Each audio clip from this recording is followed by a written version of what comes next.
investing this moment or spending it? This one question will change many things in your life.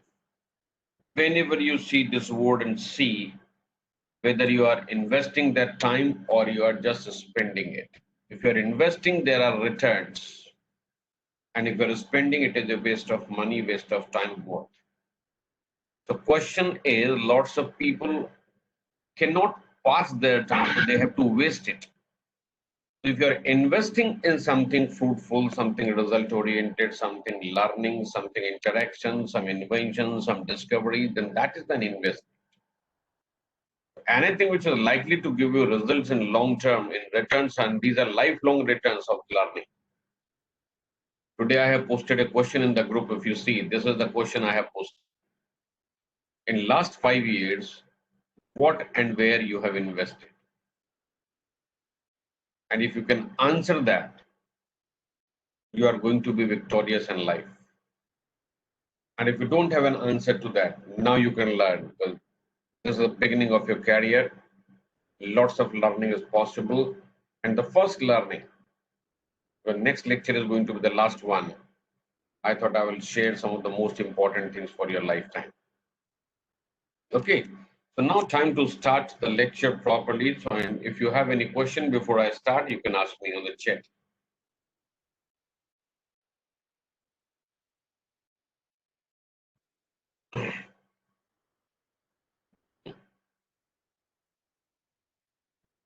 So going on.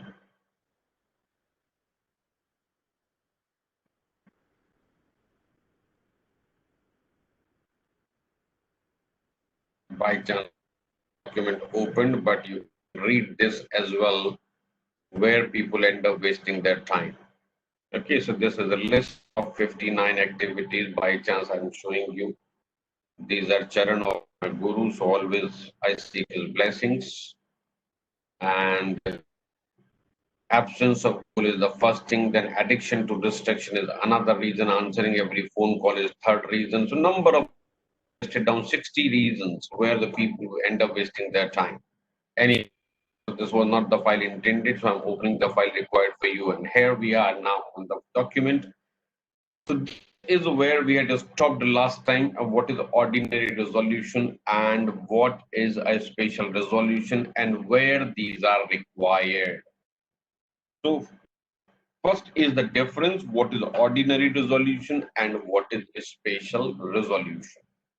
And thereafter you have to understand where those are required and how the need can be created. So as usual, I will draw this on the board for you, what is ordinary, what is special, and where and what kind of resolutions are needed. Okay, so keep your notebook and pen ready. Okay.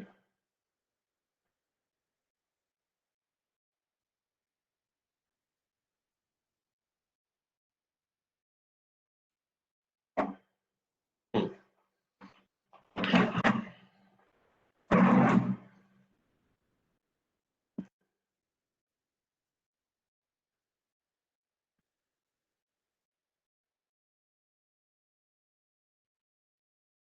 Can you make me full screen, please?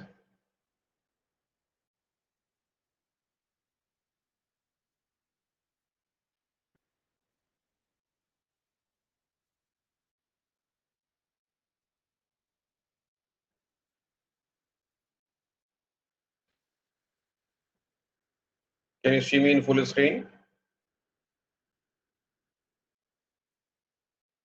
Okay, good. So here comes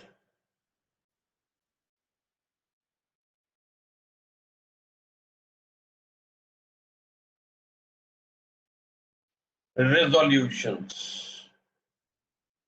Resolution means it is a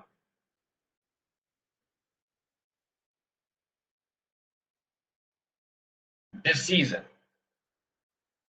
So when a proposal is placed before the meeting that is not called a resolution. A decision of the meeting becomes a resolution. So what is placed before the meeting? Proposal.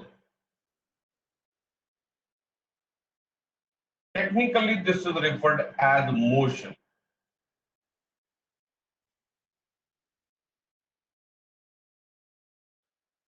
Is placed before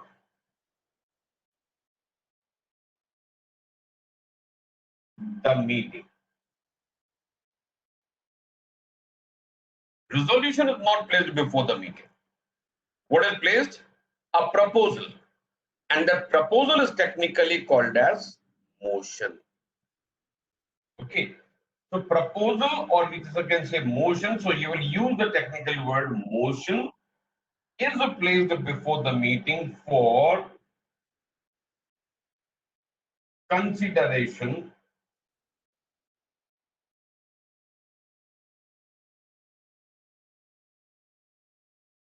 and voting. After the voting, whatever the result is, the result becomes a resolution.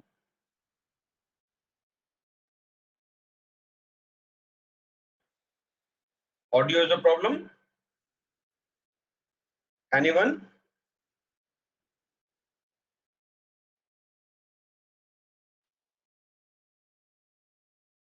Okay, okay, okay, okay, thanks. Somebody said or. So consideration and voting, and then comes decision. This is called as resolution.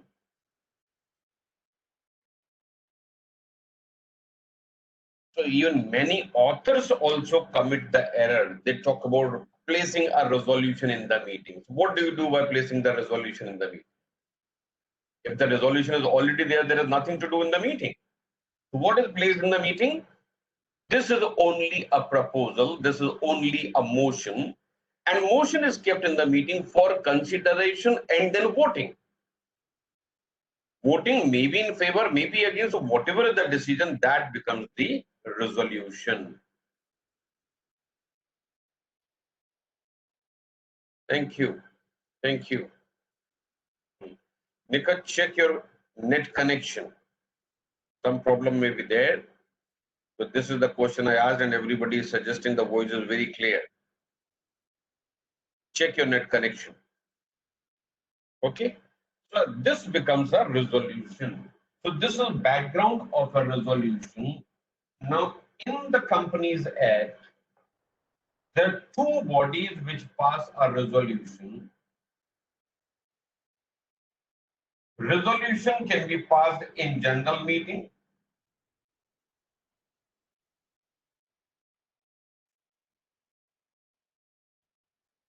And resolutions can also be passed in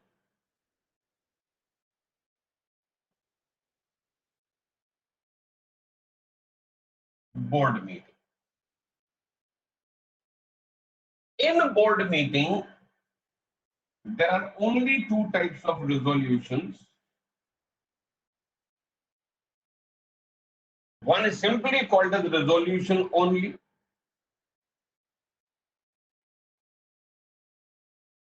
Another is referred as unanimous resolution.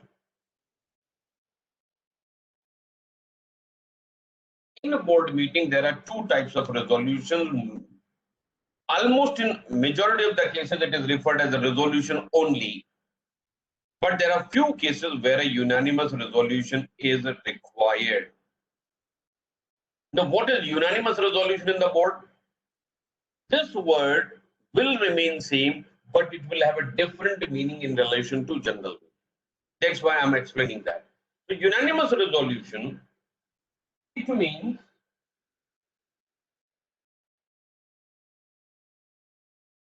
every director present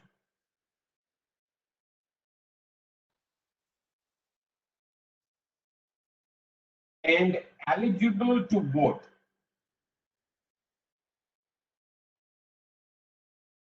Every director present is not eligible to vote, right? So every director who's present and who's eligible to vote. Now you know that interested directors cannot vote. That's why I'm talking about this case. That who are eligible to vote should vote. First requirement is should vote.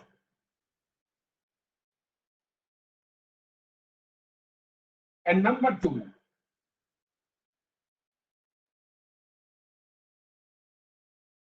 in favor of proposal. If a requirement is not fulfilled, this will not be called as a unanimous resolution. The unanimous resolution in the board meeting means every director who is present and eligible to vote, he votes, and then every vote goes in favor. That will be called as a unanimous resolution. Only resolution is the votes cast in favor are more than the number of votes against, right? So if you simply give it some definition, you can say this is a kind of ordinary resolution. But in board meeting, there is nothing like ordinary or a special resolution. In the board meeting, we have either a resolution or a unanimous resolution. So the difference of ordinary and special is only in relation to general. Is this point clear? The difference of ordinary and special is only in the general meeting. In the board meeting, there is either a resolution or there is a unanimous resolution. Is this clear? Or you have any question?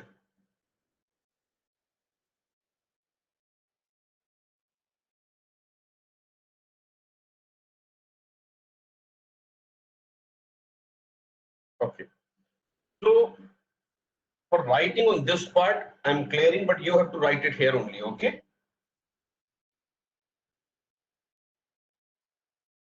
So this will be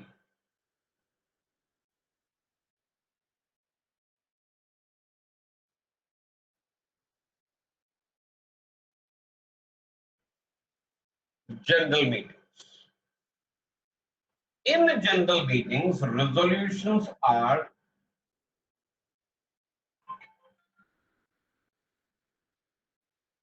mainly two types, but there can be third type resolution as well.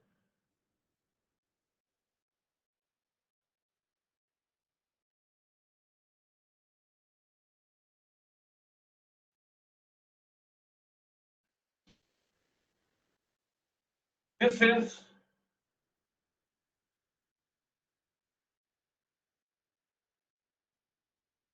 ordinary resolution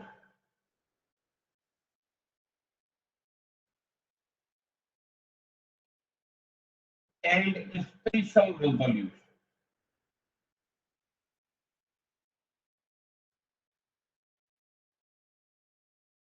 Ordinary resolution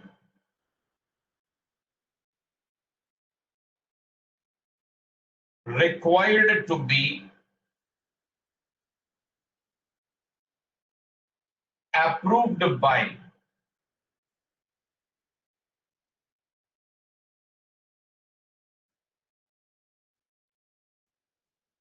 simple majority of votes.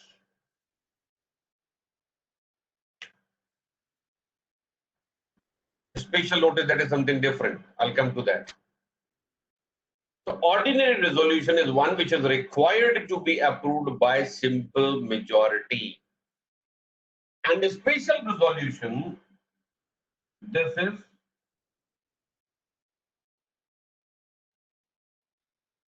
required to be approved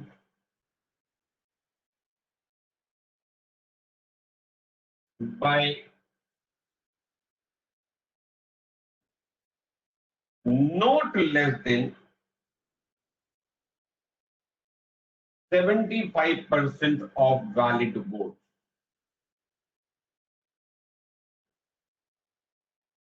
or you can say the number of votes in favor of the proposal should not be less than 3 times than the number of votes against. Right? So when 25% are against, then 75% are in favor. That's what the mean is.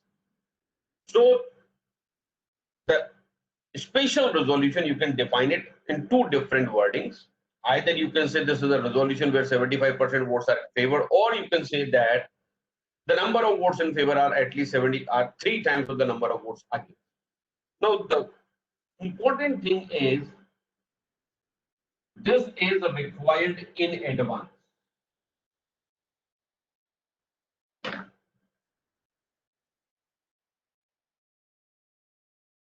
Close this.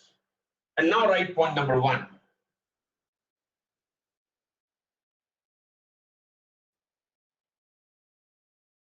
Type of resolution required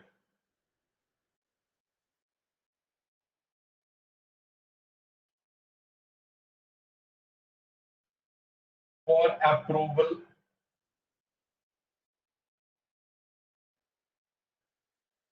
of any subject matter.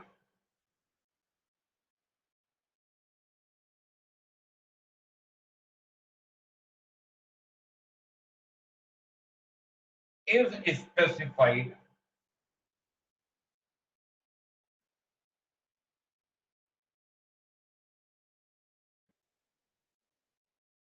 in the Act. When you read the section, and if it simply says resolution of general meeting or approval of members, that means it is an ordinary resolution. And if ordinary is not required, then they will specifically mention a special resolution is needed. Okay, so either ordinary or a special, it is already provided in the Act. And then number 2, where Act requires ordinary resolution,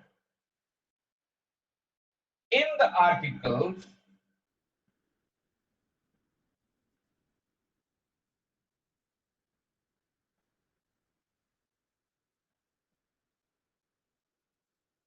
provisions can be made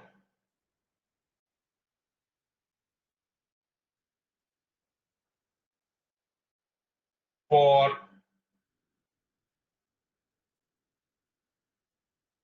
a special resolution. In this case, you may be a little confused whether articles will prevail or the Act will prevail. Here we have said where articles require ordinary,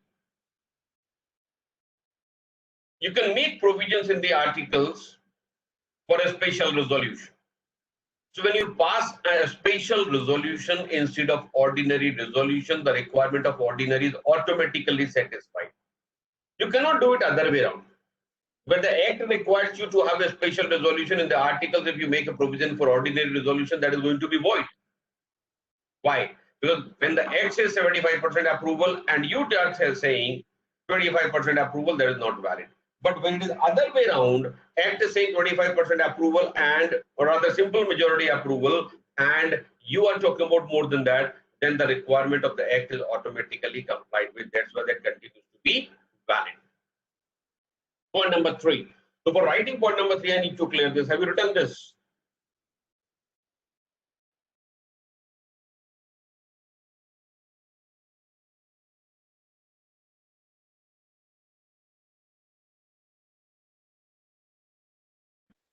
Point number 3.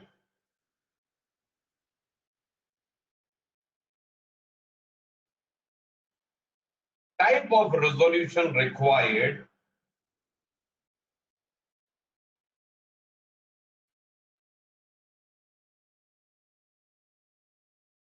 shall be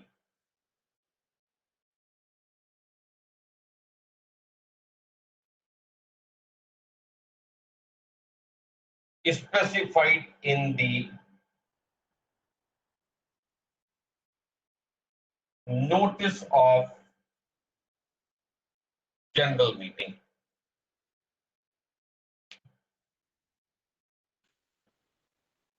Ashwathi, 1.2 qualifies as entrenchment of articles. These are entrenchment provisions. These are not entrenchment of articles. Entrenchments means you are providing something tougher than what is required in the act. It's not a question of being sorry. It is just give you an explanation. Okay. Misunderstanding can always be there, and that is why I am here to give you the reason. Okay. Number 3, the type of resolution required shall be specified in the notice.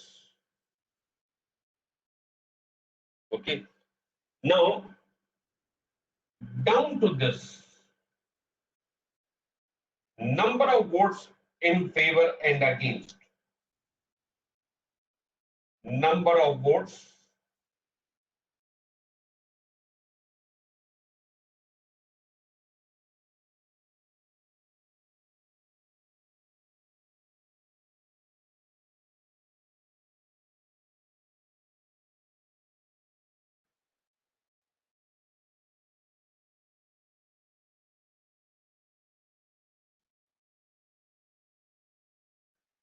Number of votes in favor or against, those do not determine the nature of resolution.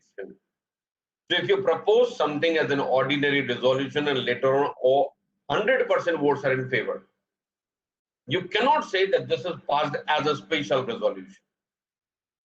The proposal passed is either approved or disapproved. Nature of resolution will continue to be seen as specified in the notice.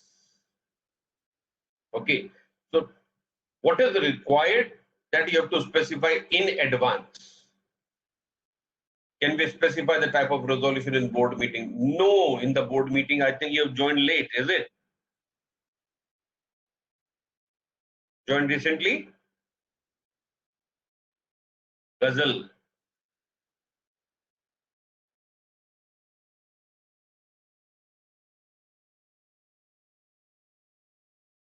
Members cannot change. Members can pass or they do not pass. Board card clear show नहीं हो रहा है. मीनाक्षी जी, कितने लोग उसको board clear देख पा रहे हैं? How many of you can see the board clearly?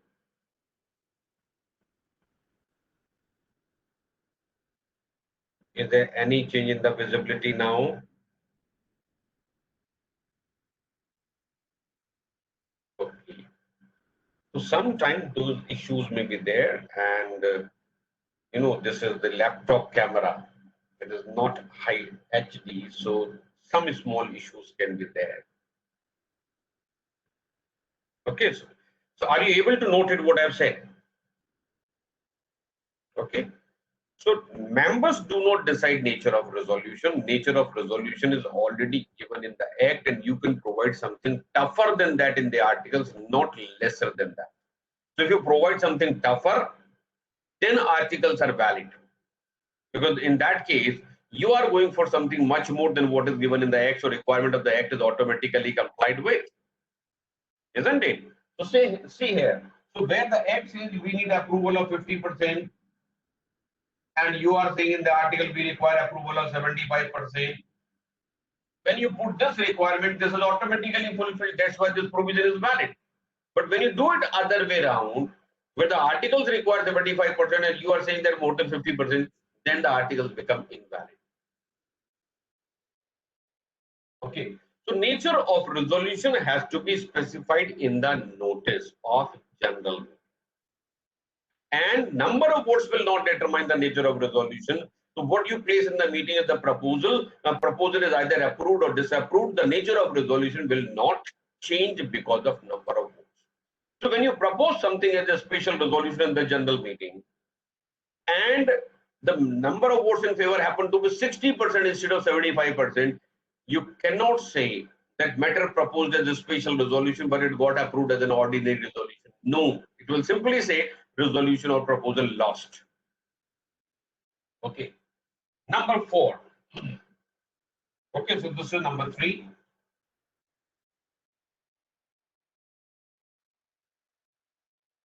Number 4.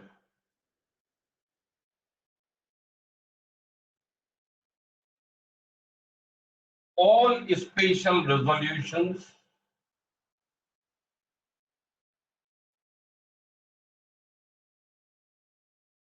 are required to be filed for registration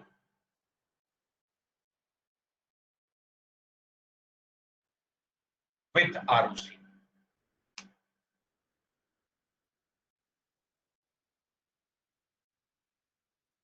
I have some question here. Just let me read out the question.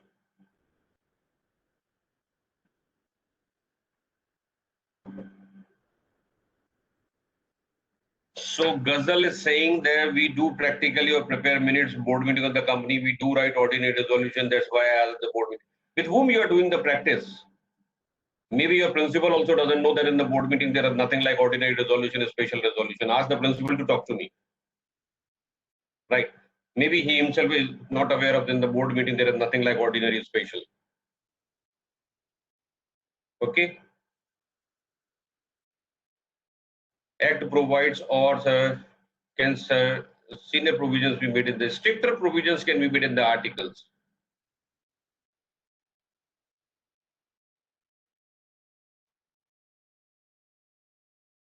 Ghazal, you have to speak to your principal and tell him to talk to me. Okay. He cannot give you a wrong training. Okay. So all special resolutions are required to be filed for registration with ROC. There are certain ordinary resolutions as well which are required to be filed, but special resolutions. Now these special resolutions may be requirement of the act or these resolutions may be requirement of the article. That doesn't make a difference. Wherever you pass a special resolution, that will have to be filed for registration with ROC. Okay. And generally, these are required for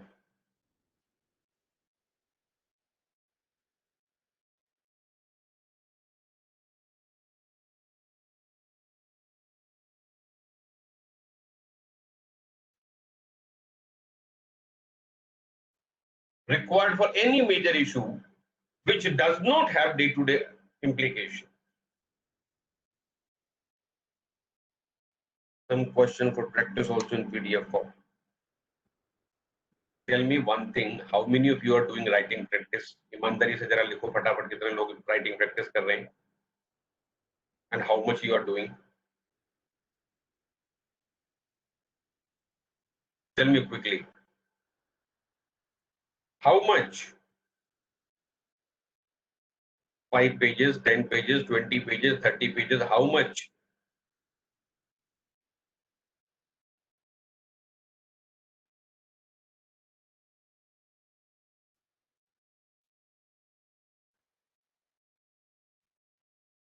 I'll give you one example. Those who are doing very good, those who are not doing, every 6 months exams are there, don't bother about that. Okay. So those who are not listening to the suggestions, for them the best advice is next attempt will be there in December, thereafter again June. So no need to be stricter on the writing practice. And those who are doing the writing practice, for them I can suggest something more. See, when I was writing the exam, I used to practice so much of writing that there used to be a groove in my finger. And every day I used to pick up a new pen. Till the pen ink is over, I'll keep on writing. That kind of writing practice is required. These 5-10 pages are not sufficient. Minimum 30 pages a day. Minimum 30 pages a day you should write. Still you have time to develop the writing practice. Okay, minimum 30 pages a day. As much time you spend for reading, equal time has to be spent for writing. Writing.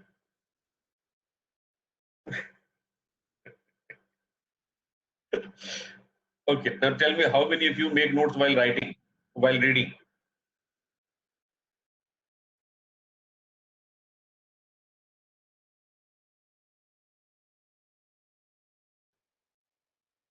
Notes while reading.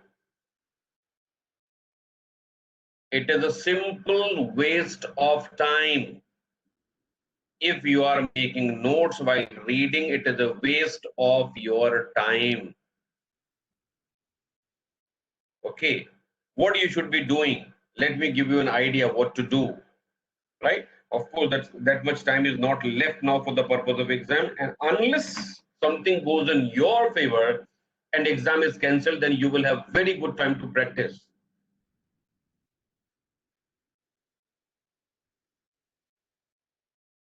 Step number one, choose 5 to 10 pages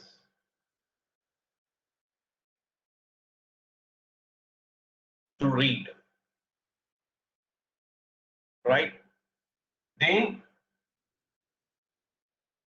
first reading, you spend 25 minutes on this. Then, second to fifth reading, you have to read a minimum 5 times. Next,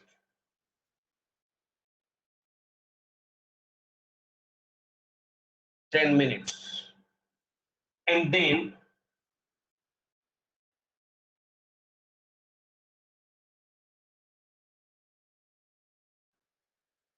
write for 25 minutes. This is your 1 hour plan. First 5 to 10 pages, not more than that. If you keep on reading, since morning till evening, you can read 100 pages. But you will not even remember what was there on the page number 1, what was there on the page number 2. This way, your speed will slow down, but once it is done forever. Do it. It will work. Yes, write whatever you have read. Right. So when you have read it 5 times, then you can really make the notes. If you are making the notes while reading, you are simply copy pasting it. Something read in the book and the same thing is written in the notebook. Something read here and another way you are noted in the notebook. Simple waste of time. Notes are meant for reference. And you can prepare a reference material only after reading it 4, 5, 6 times, not before that. Right? What mistake you commit? You choose 50 pages that this I have to complete today. Okay, it is done. But what is the result? What is the outcome? There are no result in the evening after that. You read for 10 hours. You've only read, you have not studied. You have to study. Study the pattern. And this is one example of that. Right? And if you really want to learn how to study, join my program of Super Learner. Okay. Now, so that was about the resolution. So I was telling you what is required, or rather every special resolution is required to be filed for registration. And wherever there is an important event, any important change which is not affecting day-to-day operations, their special resolution is required. And the simple example is any amendment of memorandum, any amendment of articles always require a special resolution. In the memorandum, again, you can prepare a long list. Change of name of the company, alteration of the status of the company from private to public or public to private, or changing the object laws, or changing the location of the registered office from one state to another object, or increasing or alteration of the share capital. N number of examples you can quote for where a special resolution is required. Done? Any question? As far as resolution is concerned.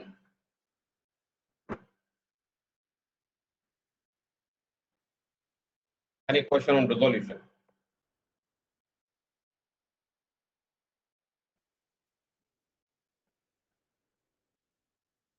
For the program, you have to speak to me separately on my number after this lecture. Every special resolution needs to be filed with the registrar. Yes, it has. Every special resolution should be filed for registration with the ROC. All of you already have my number. You can get in touch with me on privately. Then I can talk about that. Okay. In general, every document is to be filed with the ROC within 30 days, except annual return, which is filed within 60 days after the date of AGM. Mutus mutandis simply means as it is.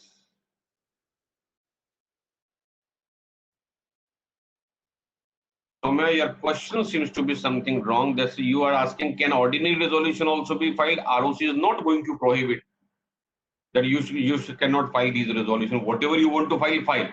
But the question should be, are ordinary resolution also required to be filed? Yes, there are certain ordinary resolutions also which are required to be filed, right? Say, for example, the approval of appointment of the managerial personnel. Appointment is made by the board of directors, but approval comes later on. So if it is by ordinary resolution, that is also required to be filed for registration with ROC. No, filing of all ordinary resolutions is not mandatory. There are few ordinary resolutions which are required to be filed. Okay, so let's proceed further now. And so this portion, now see here what is written. I've given you explanation first, and now we are starting here the resolution part. This says a resolution shall be an ordinary resolution. The notice required under this act has been duly given and is required to be passed and the cast whether on show of hands or electronically or a poll as the case may be in favor of resolution, including the casting vote if any of the chairman by the members who being entitled to do vote in a person or where proxies are allowed. The proxy or postal ballot exceed the votes if any cast against the resolution by members who are entitled. Any alteration of share capital, always a special resolution. Okay. So this right now reads at subsection 1 and again try to interpret what we have noted in the notebook and what is written here. I'm coming back in 1 minute. Okay.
So I'm back.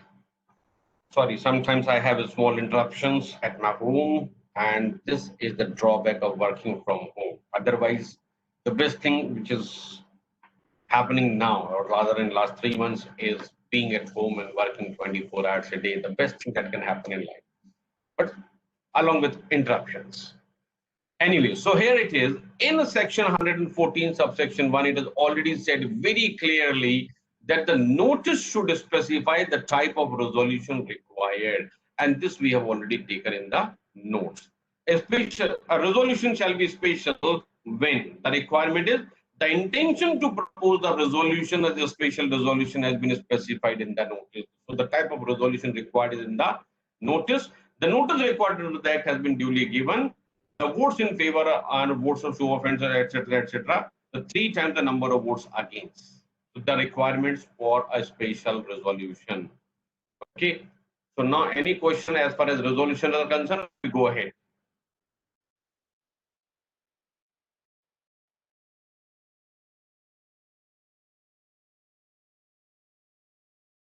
Do you have any questions?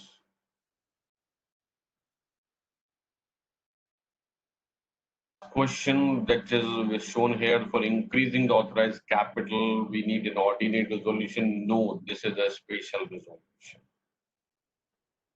Pratiksha says no more questions. Okay, so if there are no more, we will go ahead.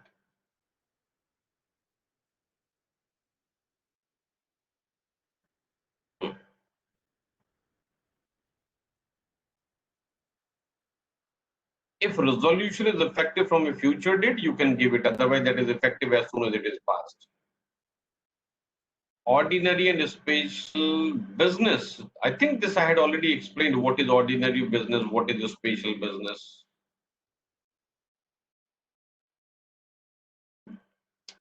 Once again, I can draw a chart for ordinary business or special business only for your reference. Okay, just wait, because some of you, others may also not be clear about what is ordinary business, what is a special business in the general meeting. Are not required to be filed with ROC. No, all the resolutions are not required.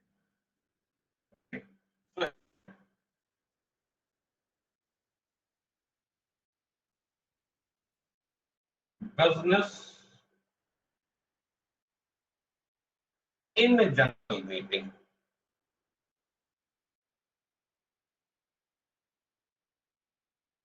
Again, divided in two parts. This is annual general meeting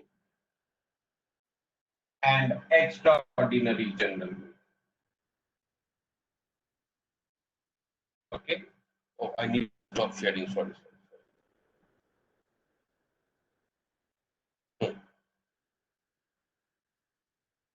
In extraordinary general meeting, every subject is a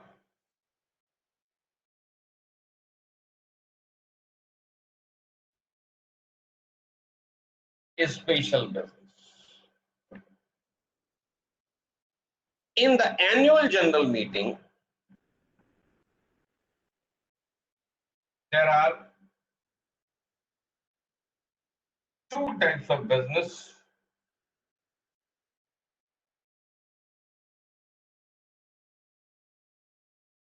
ordinary business and a special business.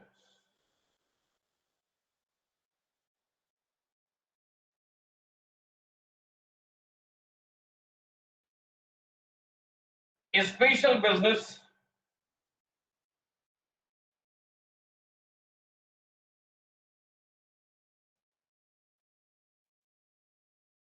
every business other than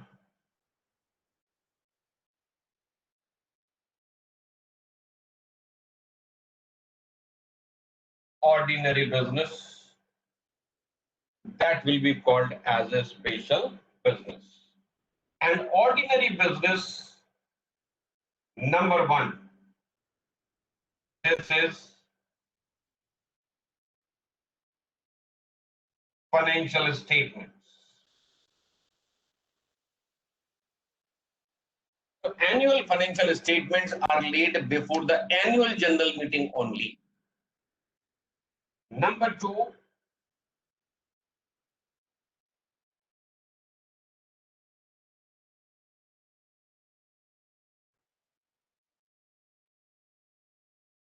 dividend, if it is to be declared, that is declared in the AGM.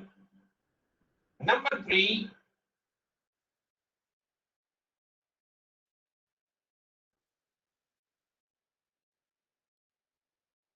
retirement and reappointment of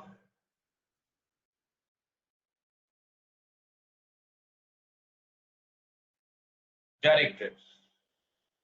If a new director has to be appointed, that will be a special business. Ordinary resolution, ordinary business, special resolution. No, these are ordinary business. Generally, those are requiring ordinary resolution only.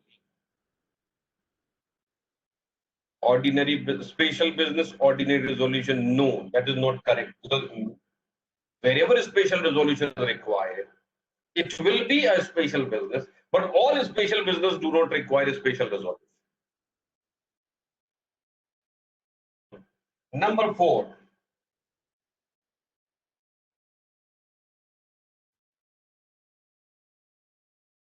auditor. So except these four, everything else is a special business.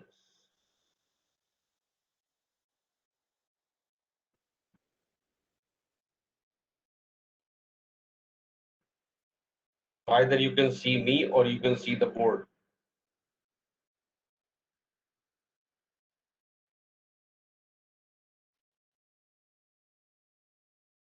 Take a note of this.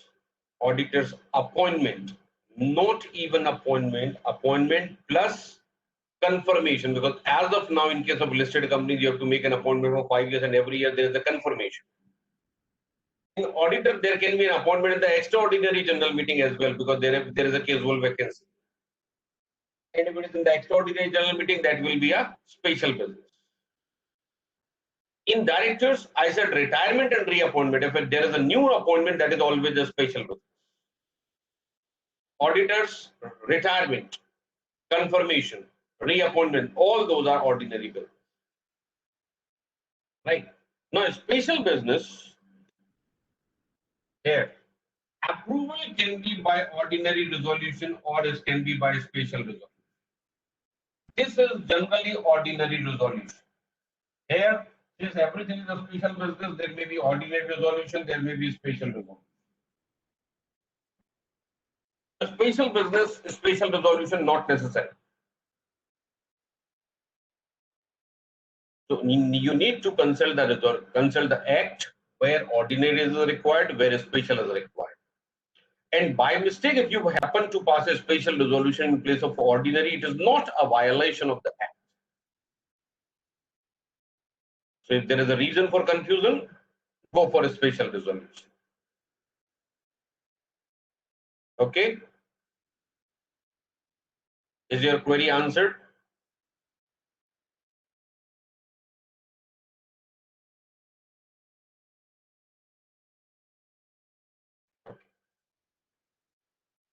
So going ahead, if vice versa happens, it is invalid, it is void. It's in place of, especially if you pass an ordinary resolution, this is not clear. So going back to sharing, and we are here. So section 115, notices requiring a special notice. So the special notice means what? So special notice simply means there are certain resolutions which cannot be placed in the general meeting unless a notice is given by the members to the board of directors. Okay. So right now, what I want you to do is read section 115 and then I'll tell you something more. Read this carefully. Just 1 minute.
किसी को चाय पीनी है मेरे साथ?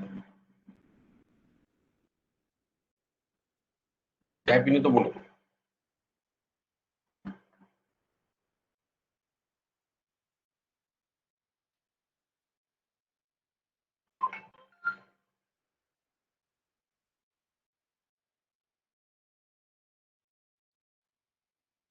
So resolutions requiring a special notice. So there are certain resolutions which cannot be placed by the board of directors.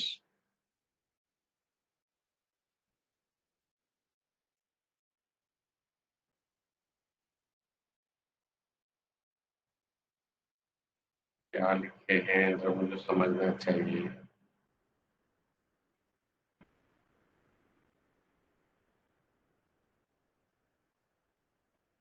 Okay, I'll explain. What is the meaning of that 5 lakhs?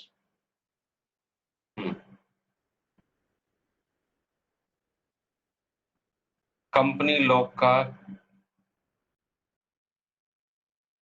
Nikhat, you can write in Hindi also. I can read it very simple. My mother tongue is Hindi. I prefer to teach in English, but my mother tongue is Hindi.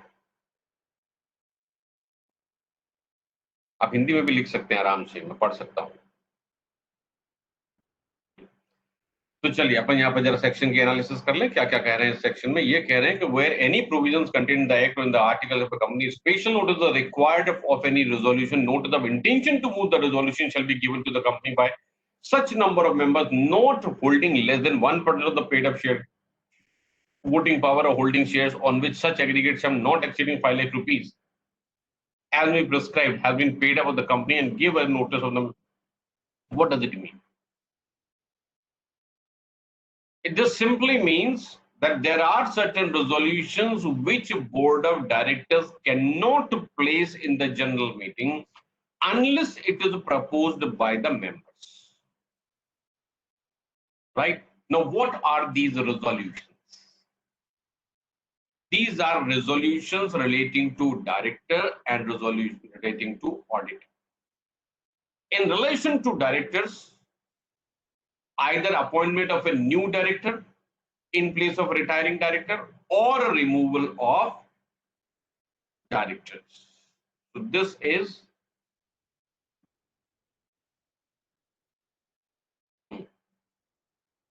removal of a director.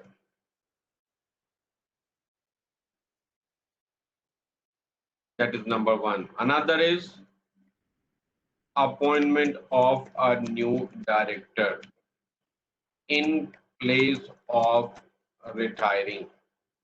This is another one. Same 2 points for auditor.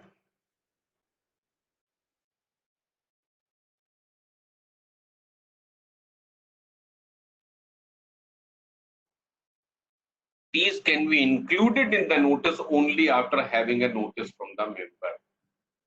So special notice simply means given to company. Now again going back to the board. See, I'm very comfortable working on the board rather than just talking. So going back to the board.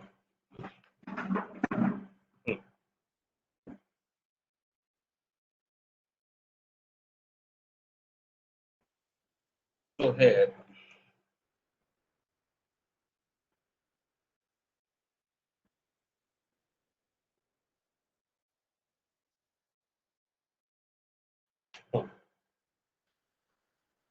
notice.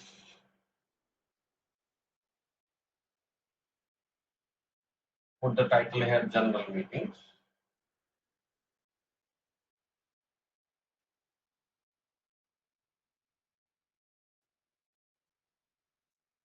Notice this is given by company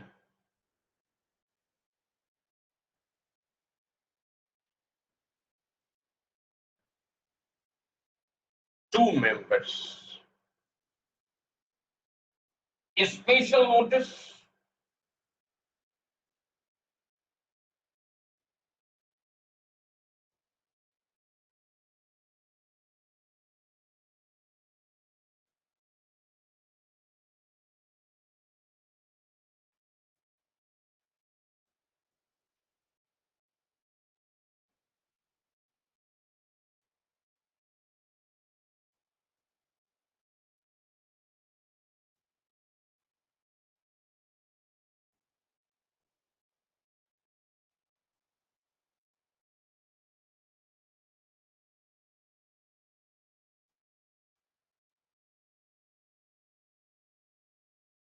This is the difference between notice and a special notice. So Titiksha, take a note of this, that first of all, this notice is given by the members to the board, and then only this can be included in the notice of general meeting. So unless there is a special notice, these subjects cannot be included in the notice of general meeting. Is this clear?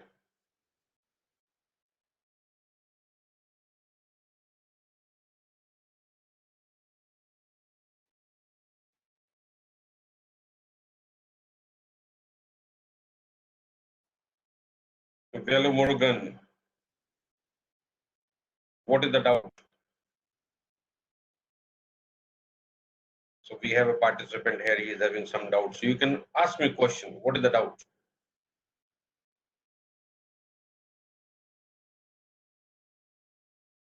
Now I'll give you the reason for this. I said, what are the subject matters where a special notice is required?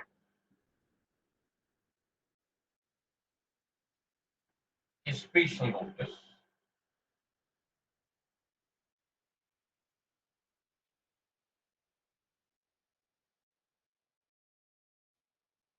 Subjects. In relation to directives.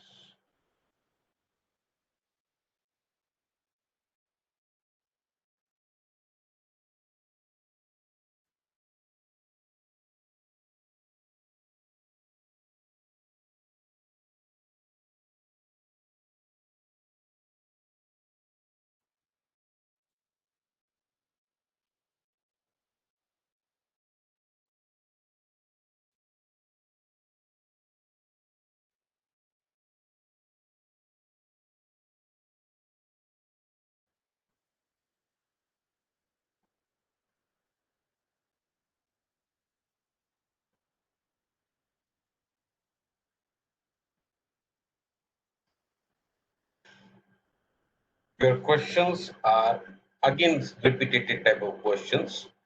Certainly, the resolution is to be passed in the general meeting, but board cannot place the resolution for the removal of auditor or director in the general meeting unless the board is having a special notice from the members. So first members give a special notice, only then the resolution comes in the general meeting, right? And if you happen to see any such a resolution for the removal of the director or auditor, read the explanatory statement. In the explanatory statement, you will find that the company has already received a special notice, right? And the same is about the auditors. Auditors also same issue. So effectively, these are four resolutions where a special notice is always required. Now, who can give a special notice?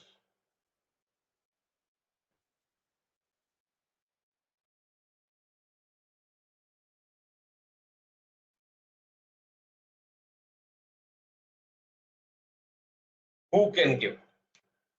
Now, this special notice can be given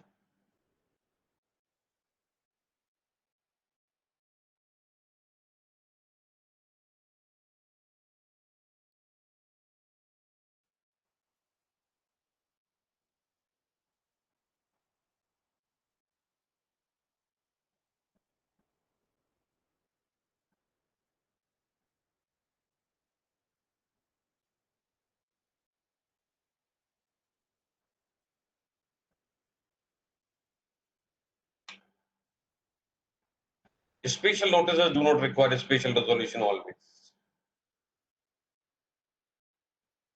Retiring auditor not to be reappointed requires a special notice. Yes. Because in that case, you are proposing somebody else.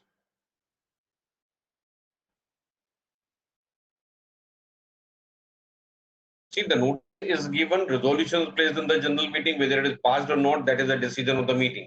It is not the question of minority and majority. Decisions are being taken by all the members taken together. Okay.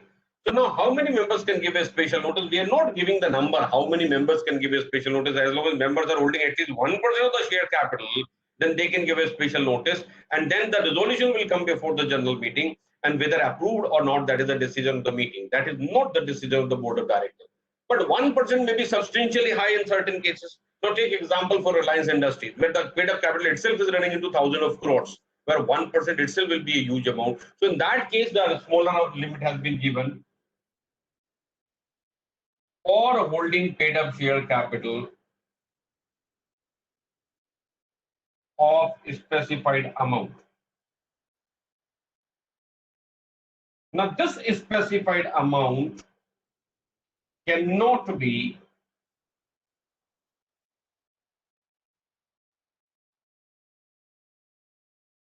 more than 5 lakhs. Member holding 1%, she may not be proposing the auditor since 1% shareholder not participating in the management of the affairs of the company. The question is, it is only a proposal. Who takes a decision in the meeting? The members who are attending the meeting, right? So it is only a proposal given by one person or one member or a group of members holding 1% of the share capital. They have something in mind and they simply propose. But ultimately, decision is in the general meeting. Decision is not by the board. Okay. And if the board does not like it, they can give their opinion in the notice. Then in the opinion of the board, it is not considered correct.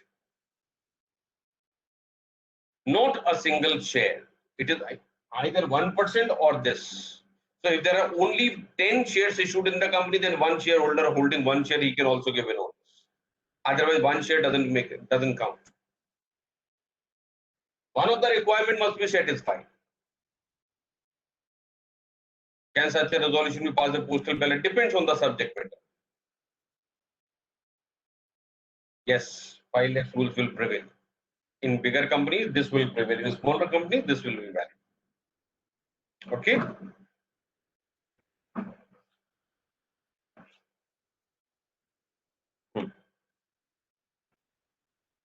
Again, coming back to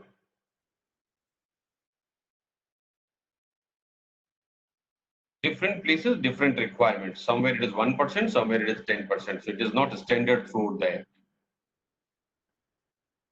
Not more than, I have mentioned, not more than 5 lakhs. Yes, anything up to 5 lakhs as may be prescribed with the government. So what is prescribed with the government as of now? It is 5 lakhs only. The government itself cannot do it 10 lakhs. That is with the meaning of not exceeding 10 lakhs or not exceeding 5 lakhs. Hmm. So getting back here, so resolution passed at the adjourned meeting. So when the meeting is adjourned, right, and certain resolutions at the adjourned meeting, from which date those resolutions shall be considered effective? Now it is just a logical question to you. From which date those resolutions shall be effective?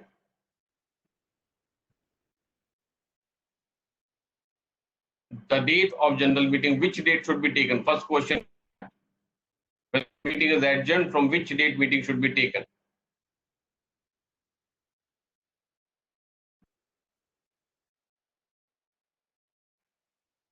For practical purposes, the date of original meeting will be relevant, but for the date of passing the resolution, the date of passing will be relevant. So there are two different purposes. If you take the date of the meeting, then it is as good as having a resolution having retrospective effect. So when there is a question, what is the date of meeting? The original meeting will be relevant. But when it comes to validity of the resolution, resolution will be effective from the date on which it is actually passed, that is in the adjourned meeting. Okay, so let's go below. So when a resolution is passed at the adjourned meeting of the company or the holder of the class of the board, the resolution shall for all the purposes be treated as having been passed on the date on which it was passed, was in fact passed, and shall not be deemed to have been passed in the earlier date. Yes, both provisions are same for AGM, EGM both. Here comes resolutions and agreements to be filed for registration with the ROC, and this some portion we already discussed, so I'm going ahead a little fast because we have to complete certain portion. And all special resolutions are required to be filed for resolution. The number B resolution which have been agreed to by all the members of the company, but not would have been would unless that had been passed by a special resolution. So point number B is just a copy of a provision given in 1950 in the Companies Act 1956. It doesn't have actually any meaning. So for you, for the purpose of exam, you can remember this, but actually it doesn't have any meaning. The number C, any resolution of the board or director of a company or the agreement executed by a company related to the appointment, reappointment, renewal of the appointment or variation in the terms of the managing director. So instead of managing director, you can put it managerial personnel. So either appointment or renewal or the variation in terms of condition, either this is agreement or resolution or contract, everything is required to be filed with ROC. Then number F, resolution for a voluntary winding up, the resolution passed under section 179, that is in relation to borrowings. This is very, very important clause. You see, whenever a borrowing resolution is passed in the general meeting, that should be filed with the ROC for registration. That is very important resolution. And in day-to-day practice as the company secretary, as either in the employment or as the professional, this will be required. Hmm. Then any other resolution or agreement as may be prescribed and placed in the public domain, the clause H is also relevant. So some of these you have to remember what are the resolutions, which are the agreements which are required to be filed for registration with ROC. So number one, you can see every resolution which is a special resolution. Number two, every resolution pertaining to managerial personnel with their appointment, reappointment, or variation of the terms and conditions. Then every resolution pertaining to winding up, those are required to be filed. And contract is only one. Every contract which is either appointment or reappointment or variation in terms or conditions of the managerial personnel, not only managing director, all managerial personnel. Okay, so that was about the contract and resolutions required to be filed for registration with ROC. Then here comes the minutes. Minutes of the proceedings of general meeting or meeting of the board of directors and other meetings, resolution passed by the postal ballot. What is the meaning of minutes?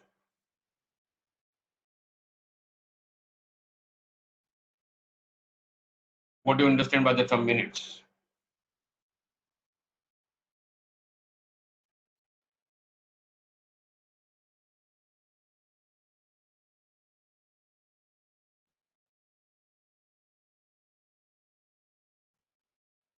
Hmm.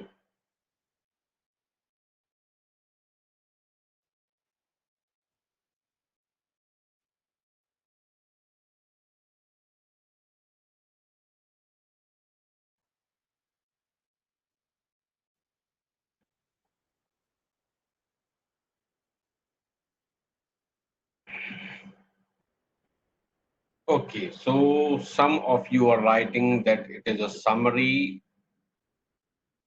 Be clear that this is not a summary. Because whatever you write in the minutes, it may be relevant after 5 years, it may be relevant after 10. So minutes are prepared very, very carefully. So those who are undergoing training or those who are under employment, they might have been given the minutes of last meeting and your boss might have asked you to copy the same. Has it happened or not?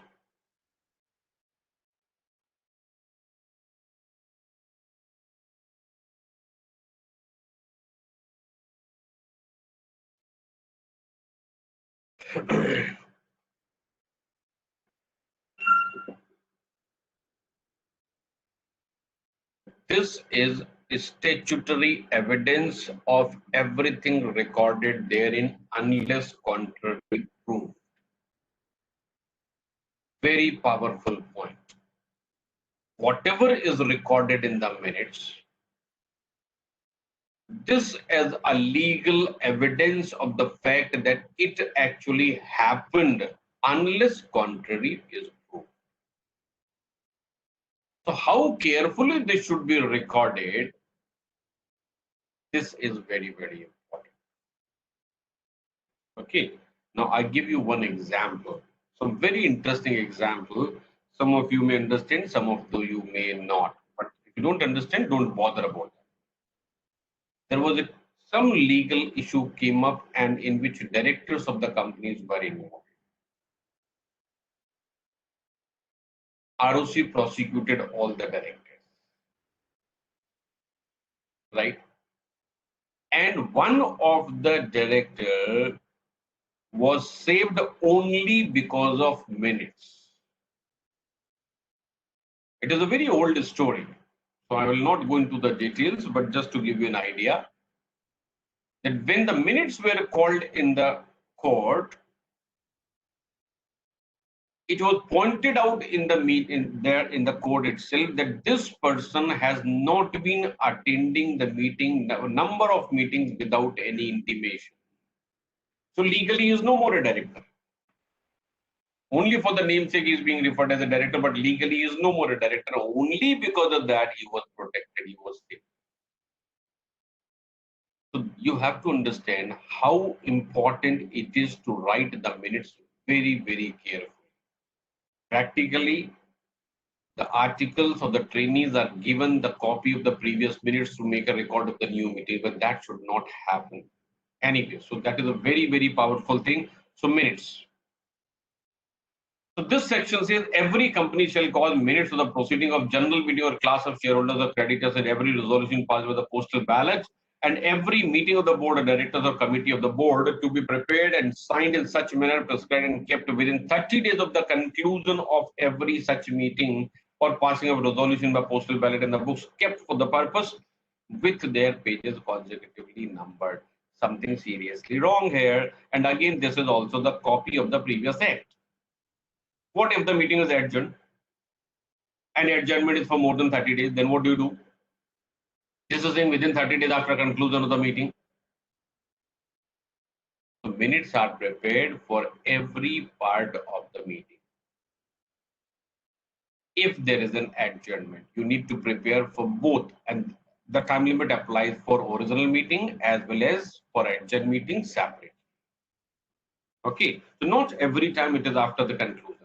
The minutes of meeting shall contain a fair and correct summary. This summary word is creating a problem. This is not a summary. This is the detailed record of the proceedings of the meeting because this is going to be legal evidence in future. Then all appointments made at the meeting aforesaid shall be included in the minutes. When we are saying it is a detailed record of all the proceedings, automatically appointments are taken care of. The discussion is recorded, the decisions are recorded. So in the case of board of directors, the name of directors present. In case of each resolution passed at the meeting, names of the directors, if any, dissenting from or not concurring with the resolution. This is important point because there are certain resolutions in which independent directors, nominees of the banks and financial institutions, some outside directors may not agree. And if some director do not agree with the subject matter, then it should be very clearly noted on that. Because otherwise, when it comes to finding an officer in default, then all the directors are considered as responsible except those who have dissented. So when some director is dissenting from a subject matter placed before the meeting for approval and other directors are agreeing, then you have to note it very carefully who is the director who is not voting in favor. Then there shall be included in the minutes of. Hello? हाँ जी आएगा हाँ हाँ हाँ हाँ हाँ वो है ना बल्कि हो सकता है और 10 मिनट पहले ही मैं खत्म करूं मेरा भी एक important engagement I do that okay thank you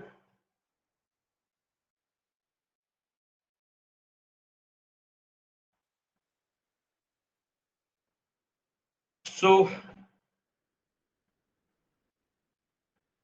being silent it is as good as a dissent. Yes, you have to mention it very clearly. Some director who did not vote on that.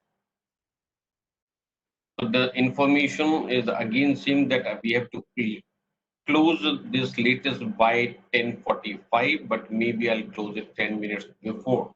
I have some other engagement as well today. In the next lecture, we can start maybe half an hour earlier because that is going to be the last lecture. And after that, those who wish to continue, they can get in touch with me directly. So there shall not be included in the minutes any matter in which the opinion of the chairman. So now comes the role of chairperson of the meeting. He can decide what can be done and what cannot be done. Right. So if he not reasonably regarded as defamatory, so if there is a discussion which has gone hot or something wrong is there which is defamatory, then the chairman can decide to omit that. Or he may decide to have it as evidence. So that is the decision of the chairman what he wants to do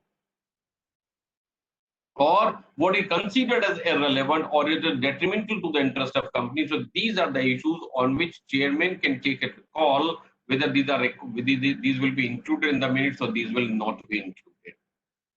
So this is only the choice of the chairperson.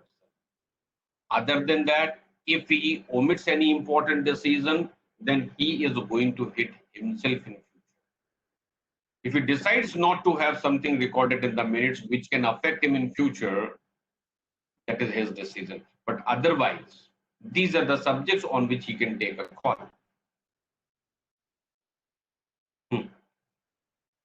They say the chairman shall exercise absolute discretion in regard to the inclusion or non-inclusion of any matter minutes on the ground specified in subsection 5. So that is what the matter we are talking about. So the minutes kept in accordance shall be evidence of the proceedings recorded therein. This is the real crux of the meeting.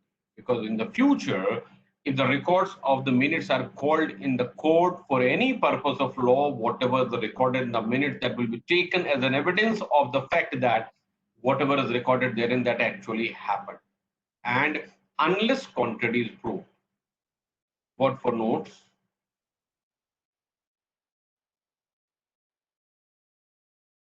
Because what for notes you want? Minutes. Okay.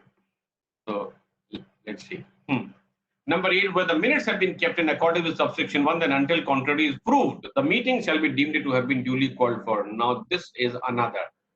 So, this is giving you subsection 7 and 8 taken together. This is giving you what is the legal importance of the minutes. So, subsection 7 is saying that this, whatever is recorded in the minute, that itself is considered as an evidence. And number 8 is saying that unless contrary is proved, the meeting shall be deemed to have been duly called and held, and all the proceedings therein have been duly taken place, and resolutions passed by the postal ballot have been duly passed, etc. So this is the real crux of the minutes, right? In practice, when you get into the job or in practice with some other profession, you will find that minutes are being recorded very, very carelessly. One of the most important activity that how the minutes should be kept so that you don't have to regret for anything in the future. Right? I have given you an example. The proper recording of minutes is saved at the director. Otherwise, he would have been punished for that. So legally, it was proved that since he failed to take the leave of absence for not attending the meeting of the board of directors, his office gets vacated automatically. So theoretically, he is a director, but otherwise, legally, he is no more a director for long period of time. And that's how he was saved. Okay. So you have to be very careful while writing the minutes. So it may take you some time to prepare. And the professional companies and the bigger companies, how it works, that when the meeting is complete, you prepare the draft minutes. The draft minutes are sent to the chairman. Chairman makes his corrections, and then it is circulated to the directors, and then only these are recorded properly. So when everybody agrees, so all of them have applied their mind, only then minutes are recorded in the meeting. Otherwise, those are not recorded. Number 9, they say that the no document purporting to be a report of the proceeding of any general meeting of a company shall be circulated or advertised at the expense of the company unless it includes the matter required by this section to contain the minutes of the proceeding of the meeting. So this is again a theoretical section where a subsection, because nobody publishes minutes of the general meeting. Now, by chance, if it is published, then these should be published in totality. You cannot publish in a part. And okay, nothing I find important.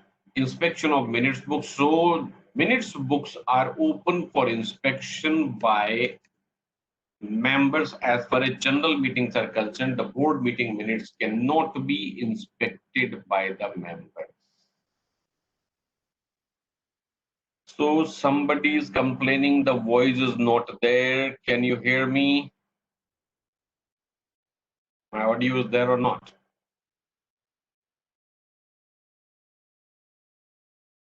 So audio is there. It means some network issue. Okay. So minutes book, who can inspect? Who can take the copy? So general meeting minutes are always open for inspection by the members. Board meeting minutes, those are open for inspection by the directors, not by the members. Then auditor will always have a right of inspection of the minutes of all the meetings in the board, or rather board as well as general meeting. So wherever the person is having a right to inspect, so may I check your network connection?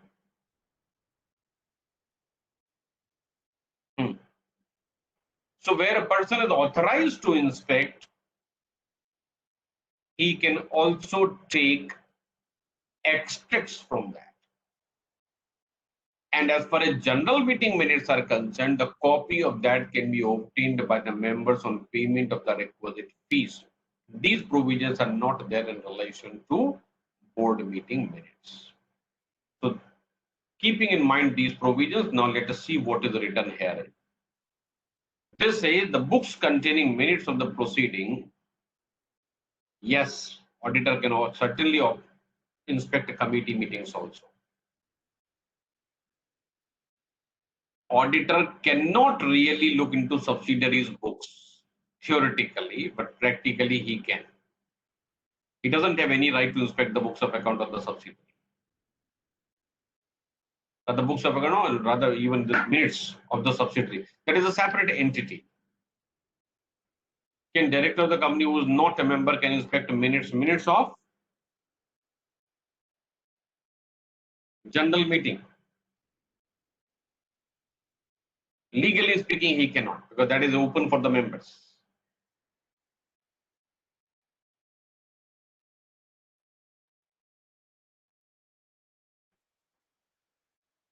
So first, let us cover the portion up to section 122. Then whatever portion is remaining, I will give you notes. Okay. Then we'll go back to the specific section and take the notes. So inspection, we're talking about the books containing the minutes of the proceeding of any general meeting of a company or a resolution passed with the postal ballot shall be kept at the registered office and be open during business hours to inspection by any member without any charge. And subject to such reasonable restrictions as the company may by the articles of the general meeting impose, so however that not less than 2 hours are open. When we say these are open for inspection, so the time can be restricted by the company in such a way so that the time for inspection is at least 2 hours in a day. Practically, in last 30 years, I've never seen even a single instance some member coming for the inspection of minutes of general. I'm consulting number of companies, and there also I have not seen such instances. Right? So theoretically, you can say that these are always open for inspection, but if you wish, you can restrict the number of hours. Then any member entitled to furnish within 7 working days shall make a request in that behalf of the company and on payment of the fees with a copy of the minutes. So members can obtain the copy of general meeting minutes. Number 3, if inspection under subsection 1 is refused or the copy is refused within the specified time, he shall be liable to penalty. So penalty clause is not relevant for us in case of such a refusal, etc. So forget about that. So that was only about the general meeting minutes. What about the board meetings? So by chance that has not been given there, right? So as far as board meeting minutes are concerned, those are open for inspection by the director only, and that too in the personal capacity, not through the representative. And he is having a right of inspection. He does not have a right to obtain a copy of the minutes of board. Right? So I'll write some differences about general meeting and board meeting minutes. Is that okay? So let me write something and then we will continue.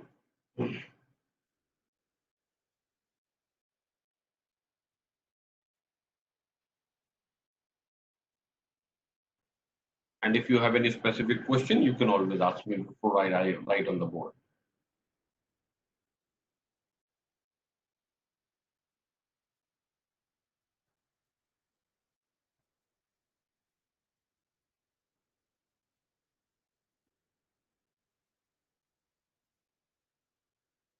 Inspection is chargeable. No.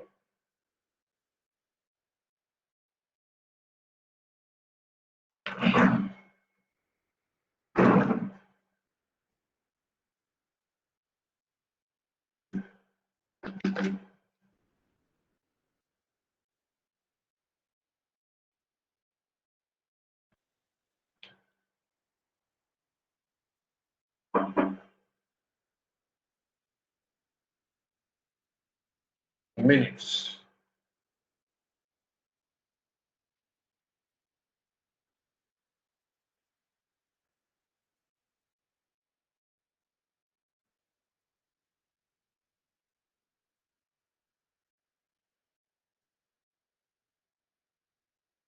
General meeting and board meeting.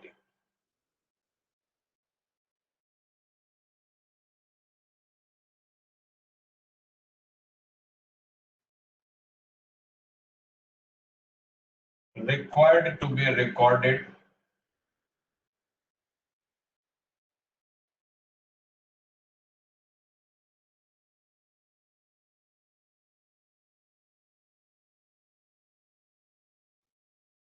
within 30 days.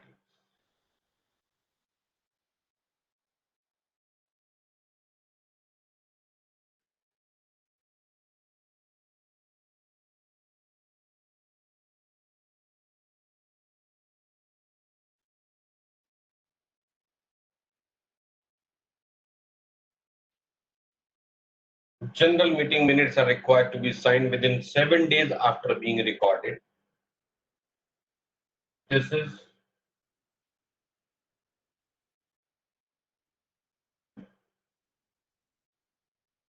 before next board meeting.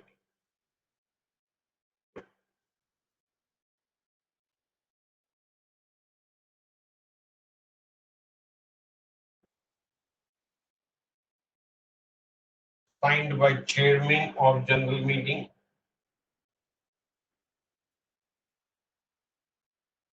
or any director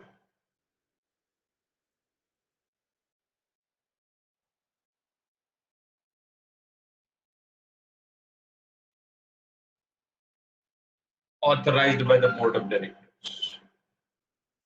This is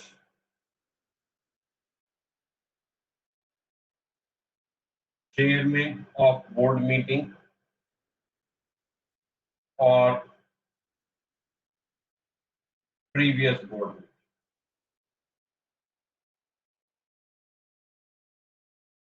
These are open for inspection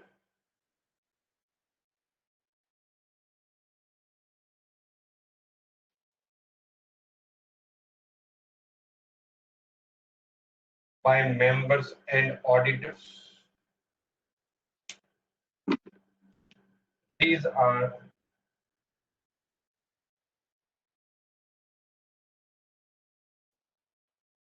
inspection by directors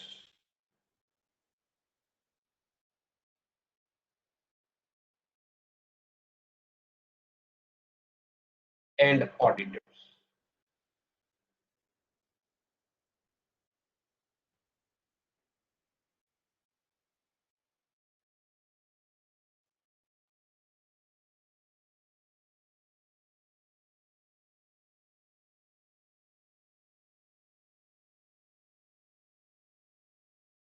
Members can take copy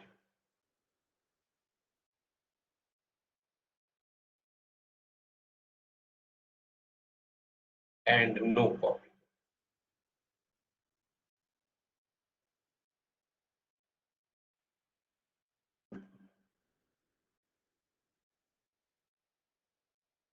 So are these noted?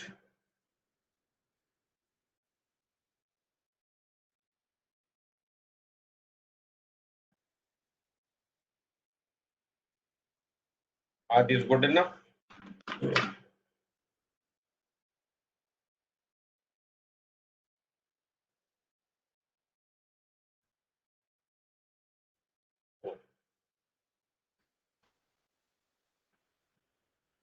Hurry on.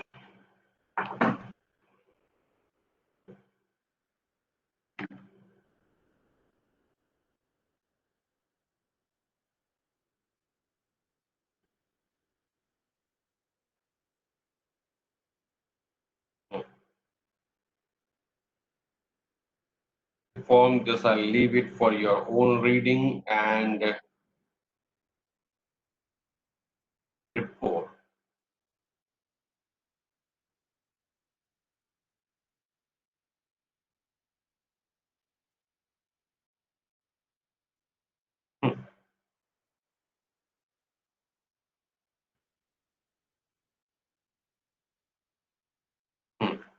So report on annual general meeting. This is every listed company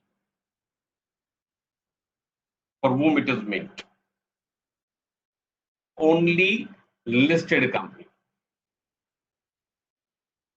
And a public company only can be a listed company, private company cannot be a listed company.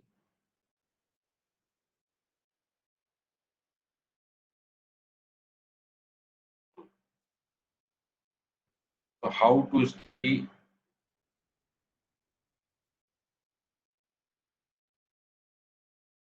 loose sheets, binding sheets? Why to go into so much of minute details? Because now you can maintain electronically. Who's going to keep this physical? It is your choice whether you want to give it a physical or rather it is loose copy or hard copy. But every page should be serially numbered so that later on you cannot change it. All this is theory now, that physical copy and digital copy. So everybody is keeping the things in digital, no physical copies now. Sorry.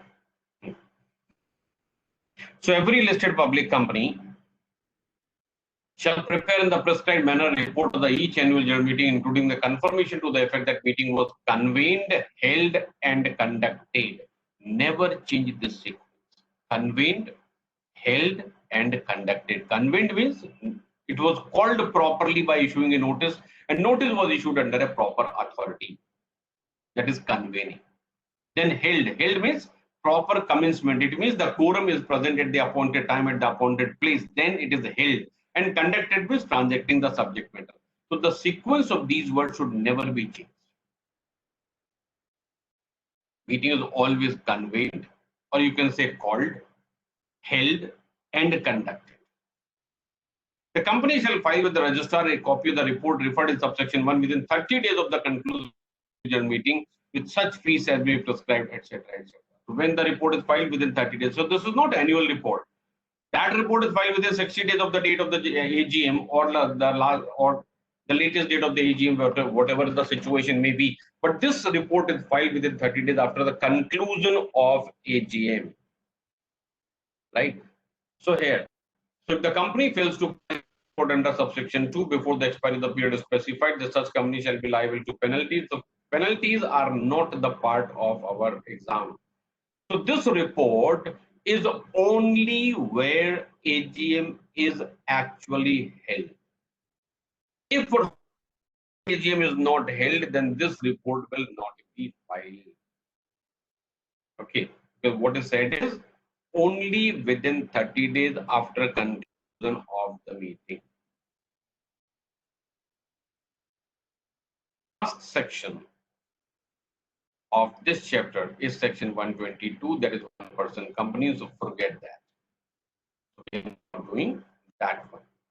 Now it is open for you to ask any question in relation to general meetings. Any question. I'm keeping the open and we will go to the respective section. Act is there with us. So I have received a request from many more people for providing the copy of the act. So today I will share in the group once again. So those who have not joined the group, they can send me a request today. I will add everyone. I'll send a link for joining the group. You can join and then I will share. If meeting is extended, the report will be filed when the meeting is actually held and concluded. If the meeting is not held, no report for the annual general.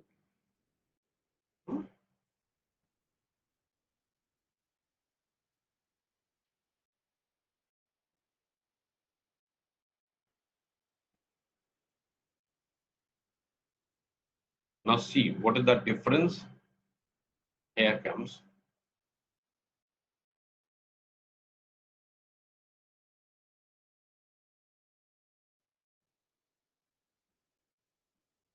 The right of inspection is given in the personal capacity, not through the authorized people, not through the agents. So they can do everything in their personal capacity.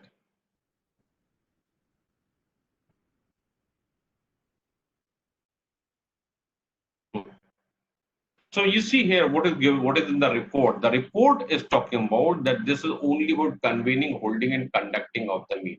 That the meeting was called properly, it started at the time and concluded and very well. It does not have all the details as far as the annual report is concerned. So annual report is about that is the changes of, or rather all the changes that have taken place as far as company law is concerned since previous AGM, or rather during the financial year. So this was very much different. These are never same. Books of account, yes, the provisions are for as minutes and books of account are concerned. Whatever inspection that is in the personal capacity, not through the representative. So let us beginning of this chapter. So if anything is left, we can once again talk about. Be sure not going to the minute, just other minute topics.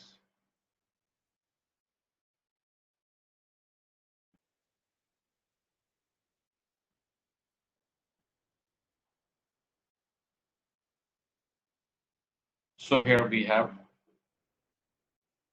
the beginning of the chapter.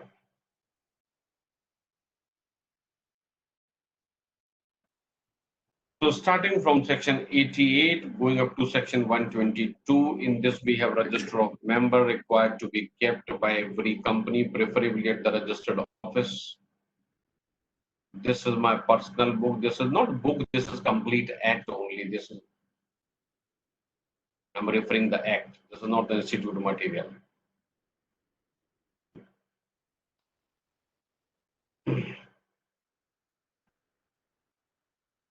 So register of members, so every company is required to have, and this is available for inspection by the members, preferably at the registered office.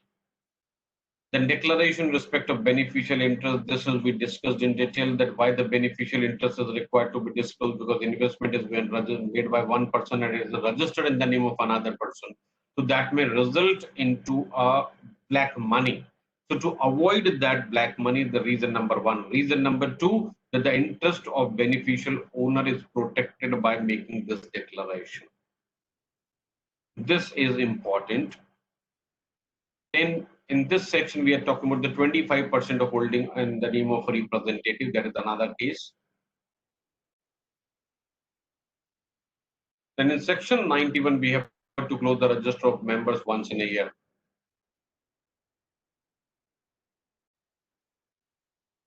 See, institute is always desirable, but when you find that that is not updated, then this material will be relevant, because this I have updated since till last week. So I keep on updating this every day. Whenever there is any amendment, etc., or something is coming, I update this. Okay, so my act is always updated. So you can, when it comes to a difference in the law given in your material and this, then this will prevail. But otherwise, institute material is always better. So closing of the register of members, so that is a matter of choice given to the company that how to present answers. In crash courses, you want to understand in detail. That itself is the confusion whether this is a crash course or this is a regular course. I know it is crucial how to present answers. So answers have to be presented in a way so that even a layman can understand what you want to say. You have to have control over language, then you have to have a continuous practice of presentation. So when you write some answer, read it after one day, you will understand whether presentation is good or you need to improve upon that. Self-assessment is the best assessment. So closing of the register of members and debenture holders of 245 days in a year, not more than 30 days at any one time, by giving a 7 days notice. That is normally done for payment of dividend or payment of interest or redemption of preference shares, and generally closed for the purpose of updation of records for the purpose of AGM. Annual return required to be filed by every company in respect of all the changes made during the financial year, as far as company law is concerned during the financial year, and this is filed within 60 days after the date of AGM. And where AGM is not held for some reason, this is filed within 60 days after the latest date by which AGM should have been held. And this date may be original, or maybe if any extension is allowed, then extended date given by the ROC. In case of listed companies, then annual return is required to be certified by practicing company secretary also. Copy of annual return is required to be placed on the website. And we have place of inspection, the registered return doing. Annual general meeting, this we discussed, is called the annual general meeting, when it should be held. So first I started this with the definition of the financial year. If you understand the definition of financial year, this will be relevant to you. So a financial year is the period which is ending on 31st March. But in case of first financial year, if the company has been incorporated on or before 31st December, then for the first financial year will end on immediately following 31st March. And if company is incorporated between 1st April and 31st March, then the first financial year of the company will end on the next 31st March. And later on, period ending 31st March will be the end of the year. Every financial year, there has to be a separate annual general meeting. The first annual general meeting should be held within 9 months after the end of financial year, and subsequent AGM should be held within 6 months after the end of financial year. And the time gap between the two financial years should not be more than 15 months. For the first AGM, no extension can be allowed by ROC. For subsequent AGM, up to 3 months extension can be granted by ROC. And AGMs, preferably, that should be held at the either at the registered office or within the same city, town, or village where the registered office is already situated, but where it is a closely held company with the consent of all the members, the AGM can be held at some other place as well. So day, time, place has to be specified. In case of this is the case unlisted company, this is I was talking about, that in case of closely held company, the AGM can be held at some other place also. The tribunal to call annual general meeting. In this point, I pointed out that the power of the tribunal is exercisable only where the board of directors has already failed. Means the time limit for convening and holding the AG under section 96 is already over. Only then the tribunal will be authorized to tackle the subject either on application of any member or any director. So as long as the time for convening, holding, and conducting is remaining under section 96, this will not be able to help.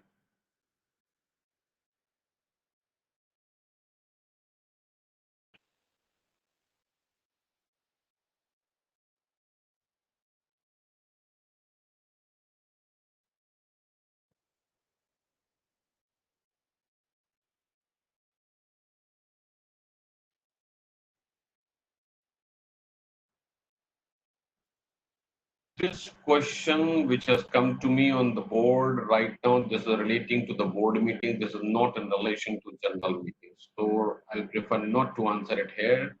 Your book contains section 148, what we have to study up to 470. My book contains everything up to end. Right now, what you can see that is up to 148. My book is having everything. Okay. So power to call this AGM, we're talking about. So tribunal can call AGM only where the board of director has already failed, or you can say the board of director has defaulted in holding the annual general meeting. Then, on application of any director or member, the tribunal may either convene or hold or conduct a board general meeting. And when the meeting is either convened or held or conducted in accordance with the directions given by tribunal, this is valid AGM for every purpose. And when a direction is being given by the tribunal, it can also give a direction that even a single member present in person or proxy shall be the quorum. So that was section 96. Then extraordinary, this is impracticable. The first line is important. So this is where any reason is where it is impracticable to call the general meeting, but other than a general meeting, then the tribunal may help to either call or convene or hold the extraordinary general meeting. And here the meeting held in pursuance of the direction by the tribunal is valid for every purpose. And the directions can also include that even a single member present shall be considered as a quorum. Punishment, this we are not doing. Then calling of extraordinary general meeting. So there we talked about that the extraordinary general meeting can be called by the board on its own or on the requisition of the members. And who can make a requisition? This is they are holding 10% of the share capital. And in case of not having share capital, they are holding 10% of the total voting power. Then, if a valid requisition is made by the members to the board of directors, the board shall initiate the process of calling the extraordinary general meeting within 21 days, and the meeting should be held within 45 days. And if the board fails to do that, then the requisitors themselves can convene the meeting, and the board will have to reimburse them all the reasonable expenses incurred for convening and holding the meeting. Notice of the meeting, this is required to be given at least 21 days before the date of general meeting, excluding the time of postage, and that can also be given electronically. And this should have the description of the type of meeting and as well as business therein. So every business has to be specified therein, ordinary business as well as special business. And I have given you a draft, or rather the sequence in which the contents should be there in the notice. So now the homework for you, prepare notices of general meetings. Prepare notice for annual general meeting, prepare notice for extraordinary general meeting. Yes, notice of board meeting, general meeting can be held on the same day. So all these sections is done. Is done means what? All these sections we have already discussed here. And this is right now, I'm just repeating. So not much of the time is left to start with the board of directors. So notice of the meeting. So here we talk about the 21 days notice. Then for the shorter notice, 95% of approval of the members is required, and notice should contain the type of meeting.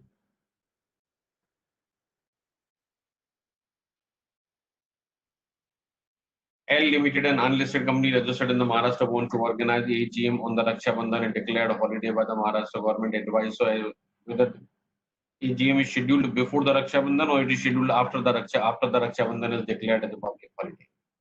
So any date declared as a public holiday after issue of the notice, then meeting can very well be held on the same day. But if you issue the notice after declaration of the day as a public holiday, then it is invalid. So see that what is happening, right? So you notice would have already been issued much earlier than the day is declared as a public holiday. So now you will hold AGM on that. The language of the notice or language of the section say meeting should not be called and held on a public holiday. So on the date of calling, if it is not a public holiday, and after the issue of notice, if it is declared as a public holiday, then you hold the meeting on the same day, public holiday, not a problem.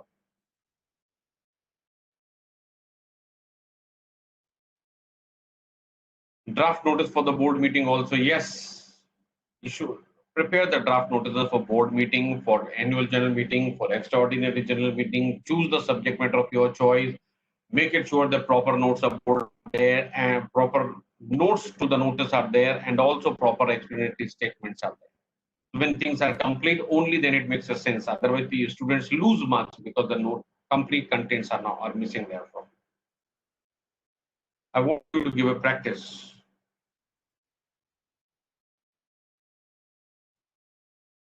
This is about explanatory statement. So explanatory statement is required with respect to every item of a special business.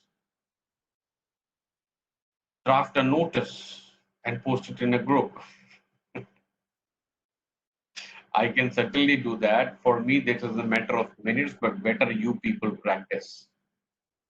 Okay. I've been doing this for number and number of years. Who requires more practice, me or you?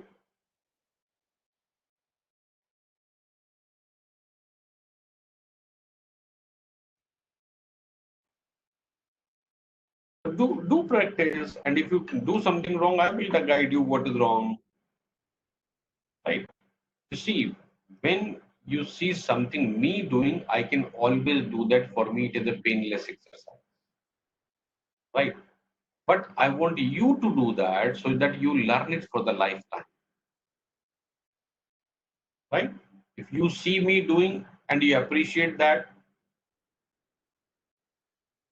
referrals, certainly that I can provide, but that is already there in the study material given to you by the institute.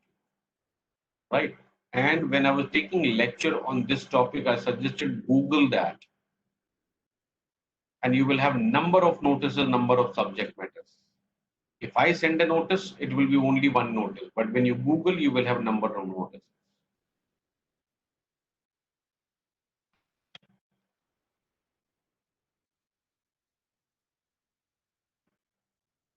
So explanatory statement is required.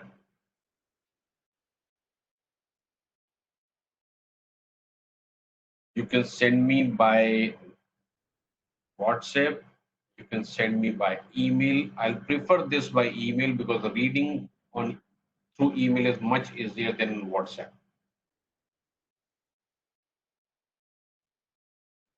Email is preferable. I hope all of you remember my email ID. If you remember my surname, you will remember my email ID. Okay. So explanatory statement is required with respect of every item of a special business and what it should have. I said, even if you include one statement for these five matters, it will become an explanatory statement. Number one, subject matter in brief. Number two, reference to the provisions. Number three, the brief background of the subject matter. Number four, the type of resolution required. And number five, interest of directors. So even one line for each of these 5 points and your explanatory statement is complete. Moving further, then we have quorum. Quorum for the meeting means minimum number required for doing some activity in relation to general meeting. Quorum means minimum number of members required to be present for the purpose of commencement of the meeting. And if quorum is not present at the appointed time or within half an hour after that, then two effects are possible. We have to understand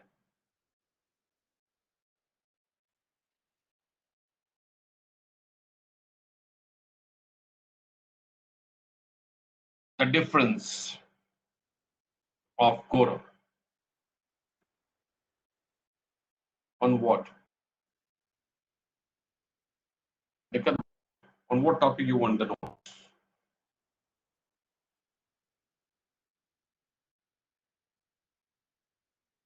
Minutes report explanatory statement. These are not comparable at all. Explanatory statement is a part of the notice. Minutes are prepared after the meeting. Report is given to the ROC. These are not comparable. Question of difference does not arise. These are altogether different things. Right? So notice, explanatory statement is a part of the notice, which is given in relation to special business. Minutes are in relation to every meeting, whether it is a committee meeting or board meeting or general meeting, and the minutes are prepared after the meeting. And report is only in relation to annual general meeting required to be submitted to the ROC. So quorum is the minimum number required for specific. So in relation to general meeting, quorum is required for commencement of the meeting.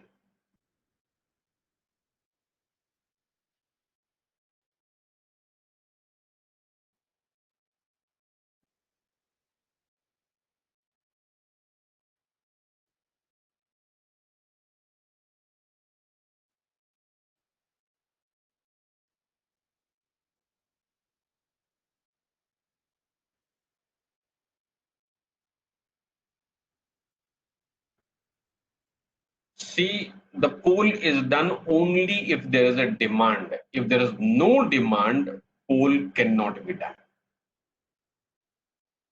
First voting in the general meeting is always by show of hands. So here is the question actually. The problem is because questions are not seen by all the students, so they get confused what I'm. So here is the that C Limited, an unlisted company with 1,200 shareholders, proposed to extend loans and investment in excess of the limits specified under Section 186. And as a part of compliance, the company passes a special resolution advise company if polling by show of hands is adequate or poll is required. So first of all, polling is not by show of hands; it is voting by show of hands, and the voting of show of hands is the first thing. And if the poll is demanded, only then there should be poll. Otherwise, voting by show of hands is valid for every purpose.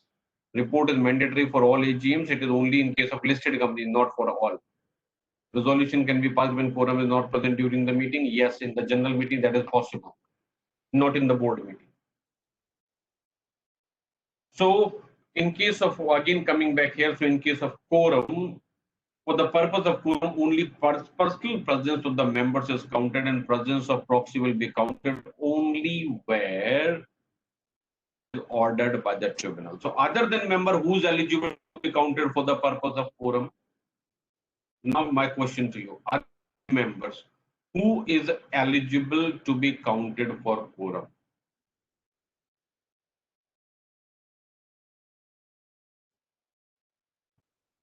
So answer has come very good, Tamil, with very good answer. Authorized representatives of the other bodies corporate as well as president and governors, they are also counted for the purpose of quorum as if they are present. Okay. So members personally present, they are counted. A representative of another body corporate, they will be counted, and representative of the president and governor, they will also be counted as members present personally. And if an individual is representing multiple bodies corporate, then his presence will be counted as presence of so many body corporates. So quite possible that one individual is present and he is representing 5 bodies corporate. So presence of that one person itself will become a quorum. That can also be a situation. Directors as members, yes. When the directors are present in the meeting, if they are members, their presence will also be counted for the purpose of quorum. So in case of a public company, how many members are required for quorum? So that depends upon the number of members in the company. Members not exceeding 1,000, members not exceeding 5,000, members exceeding 5,000, so 5, 15, and 30, that is the number given. So where the number of members in the company do not exceed 1,000, there are 5 members present firstly, that is the quorum. If it is exceeding 1,000 but not exceeding 5,000, then 15 members is the quorum. If it is exceeding 5,000, then 30 members is the quorum. And quorum is required to be present at the appointed time, otherwise within 30 minutes after the appointed time. If not, then what happens? Then if the meeting is called by the board of directors, the meeting gets adjourned. If the meeting is called by on the requisition, then meeting gets dissolved. And the adjourned meeting is to be held next week, same day, same time, same place. And if the board of directors want to change the date, time, place, etc., then a separate notice is required to be given. That is a 3 days notice. Chairman of the meeting, the one person has to be appointed for presiding over every meeting, and generally given in the articles, those provisions will prevail over the provisions given in the act. And generally the provisions in the articles are the chairman of the board of directors will also be the chairman of general meeting, and if he is not present within 15 minutes of the appointed time of general meeting, then one of the directors present will be elected as the chairman, and if he is also not willing and none of the directors are available, then one of the members present should be elected as chairperson of the meeting. And the role of the chairperson is to give a direction to the meeting.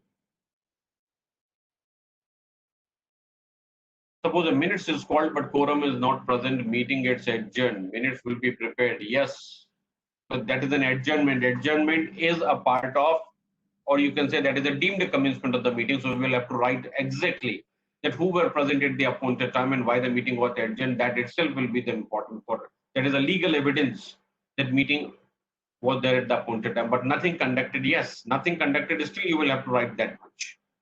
So that becomes a legal evidence that at the appointed time, some people were there and meeting got adjourned because the quorum was not there.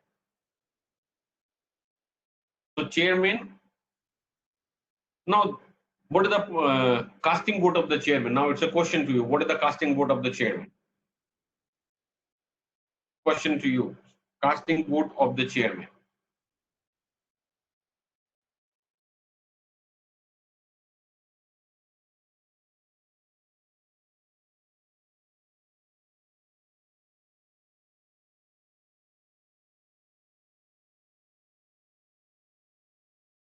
Is it always there?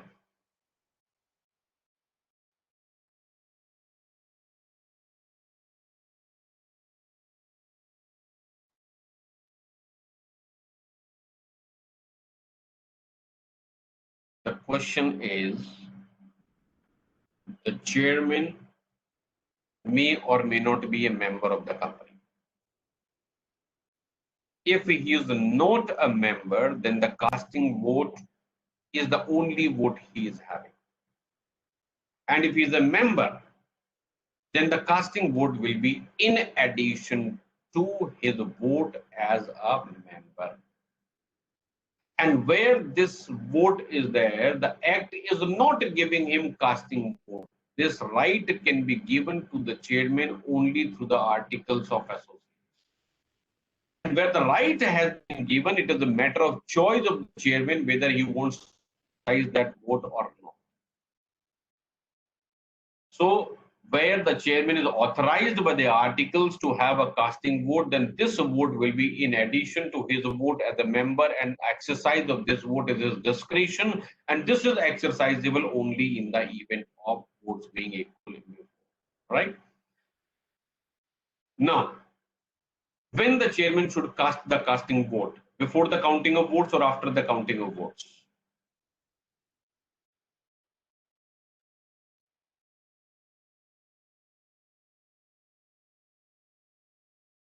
Logically, it is certainly after counting, because before the counting, we never know whether the votes in favor and against are equal or not.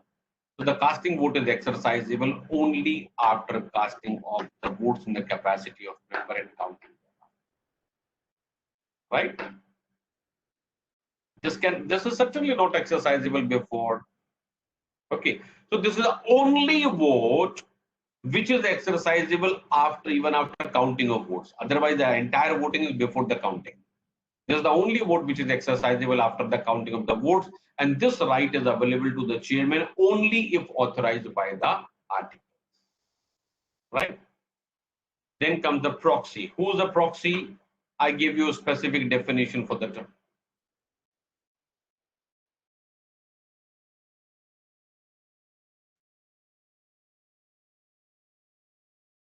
Yes, vote he can cast even if he is not a member.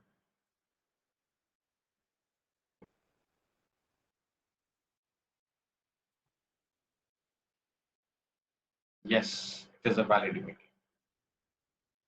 The question is, if in the general meeting only chairman and members are present, is it a valid meeting? Yes, it is a valid meeting. That a presence is not compulsory in the chairman may or may not be a member.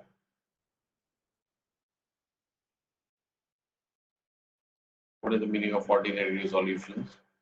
Anyway. So proxies. Who's a proxy?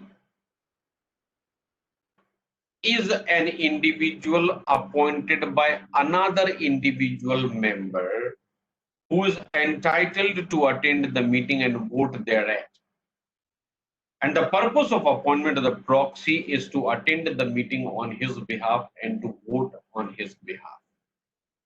Proxy will not have a right to vote on by show of hands unless authorized by articles, but he will have a right to participate in the demand of poll, and he will also have a right to vote in case of poll.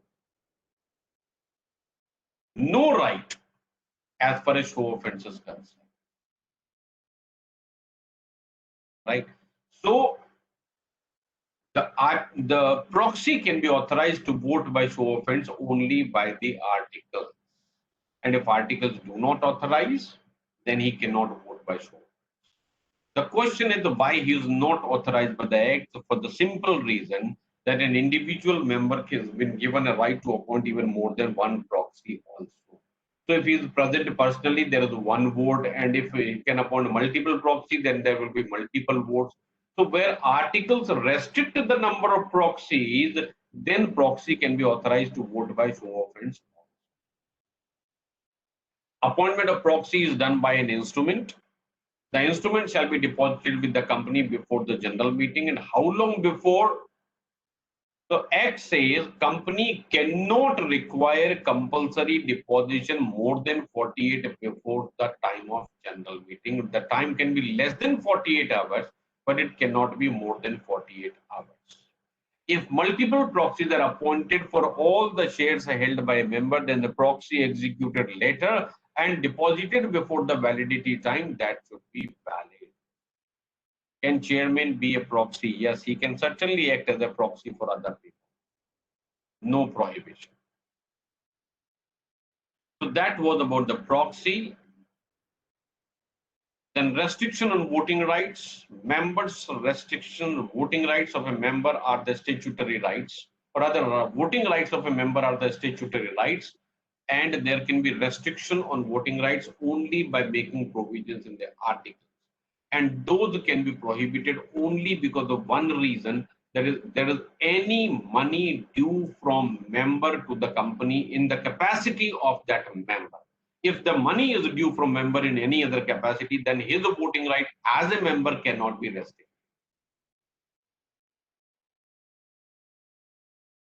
Then voting by show of hands, this is the first manner in which the voting is done in the general meeting, and this means one person, one vote. Unless poll is demanded, the result of voting by show of hands is full and final, and voting through electronic mode demanded by poll. So poll can be demanded only in the general meeting. You cannot give a notice cannot give it in the notice that the voting in the general meeting will be by poll. This is only by way of demand. In case of proxy, can nationality affect? No. Another country can also be appointed as a proxy. Yes, if he is traveling, you can appoint him. Any individual. So demand for the poll can be done only during the general meeting, either before voting by show of hands, or during the voting, or even after the declaration of result of voting by show of hands. So result of voting by show of hands will become invalid if the poll is demanded and the demand is valid. So poll is a subject matter of demand. And demand has to be only in the general meeting. So either chairman can demand a poll or members can demand a poll. And if the poll is demanded, the result of voting by show of hands shall be invalid.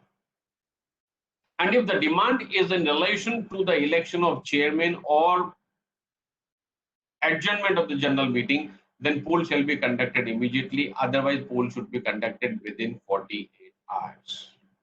Then who can demand the poll? That also we had discussed earlier, so that you can read. Postal ballot we are not doing. Circulation of members' resolutions. So members willing to submit any resolution for being circulated among the members, they have to submit it at least 14 days in advance and under proper authentication under signature of the members. So either resolution or a statement. So I have prepared a chart for this, and that was given to you. And representation of president governor, they can appoint a representative, or representative can appoint a proxy. Same is the provision for representation of ordinary and special resolution. This will be started today. So this is 114 onwards we have discussed today itself. So this chapter comes to end in totality as far as this crash course is concerned. So one last opportunity to have any question in relation to general meeting. Otherwise, we are switching to director's portion. Last opportunity given to you for any question in relation to general meetings.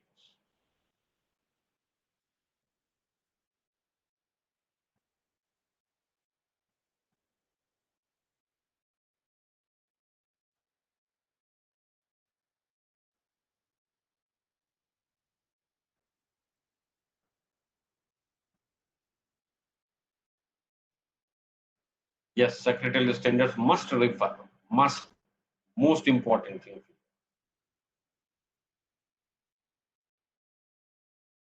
In CS examinations, you have to give reference of secretarial standards.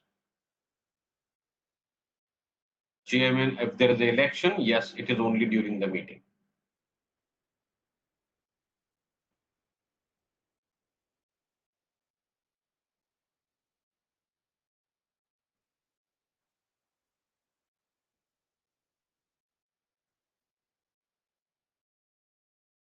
Now, by chance, the portion of directors start from section 149, and that I have not included in this till now.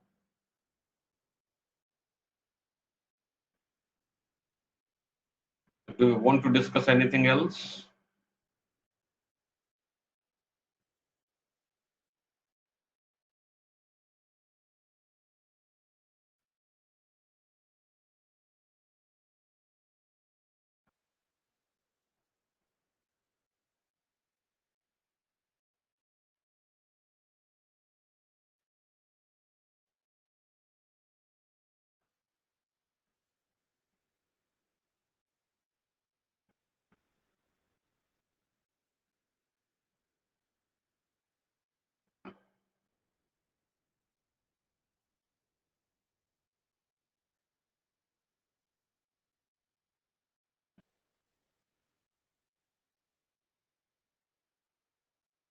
Hmm.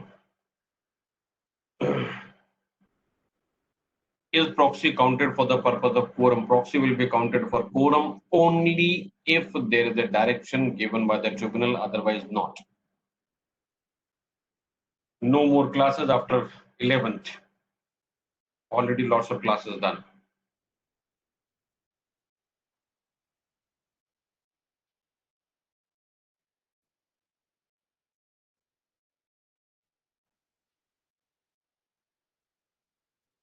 Latest amendment up to 6 months prior to exam.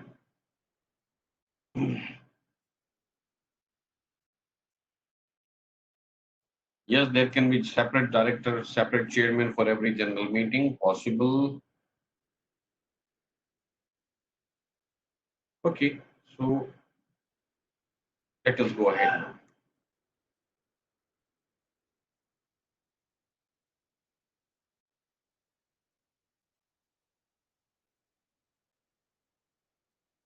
we will talk about the chapter related to dividend.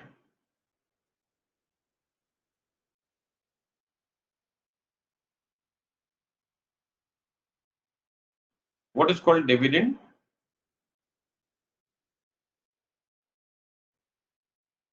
Do you really understand the meaning of the word dividend?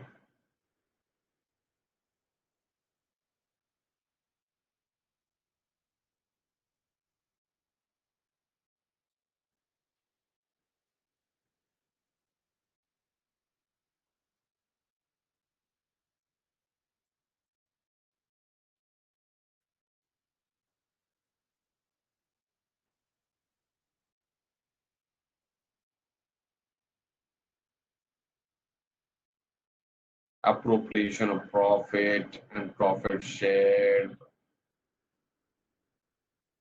surplus profit divided. Good, good. Return on investment to the member.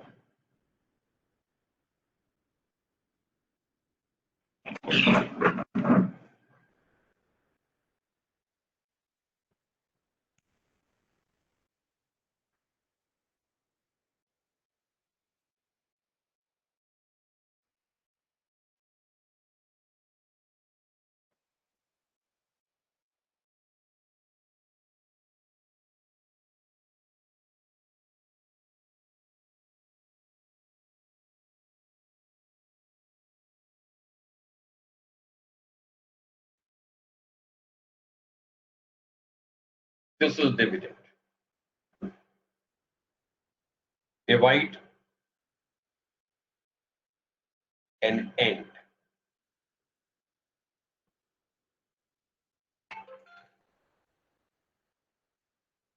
This is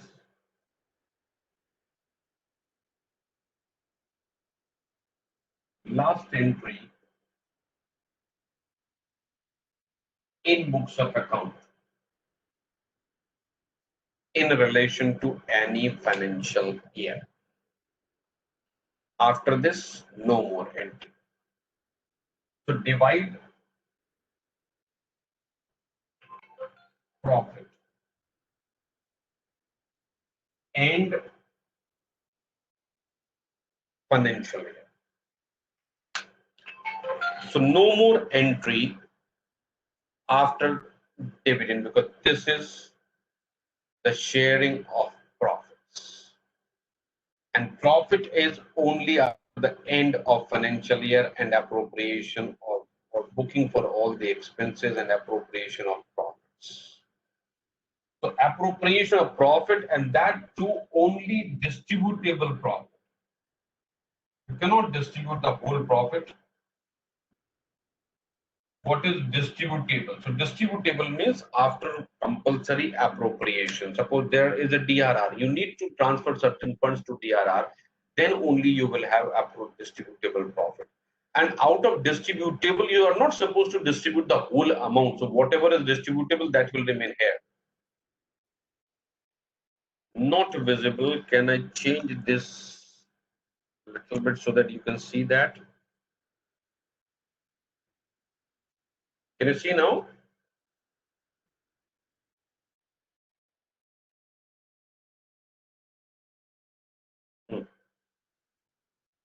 So this is called dividend.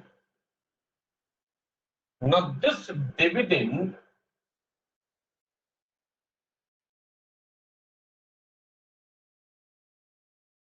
this can be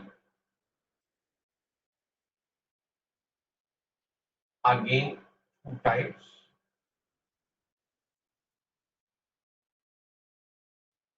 This can be interim dividend, this can be final dividend. Interim dividend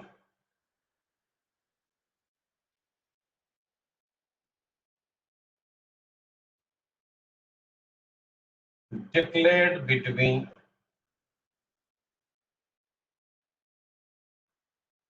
two AGMs. And final dividend, this is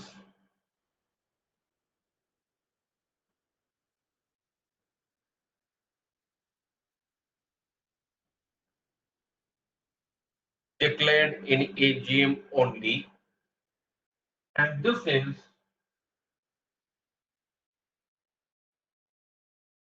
inclusive of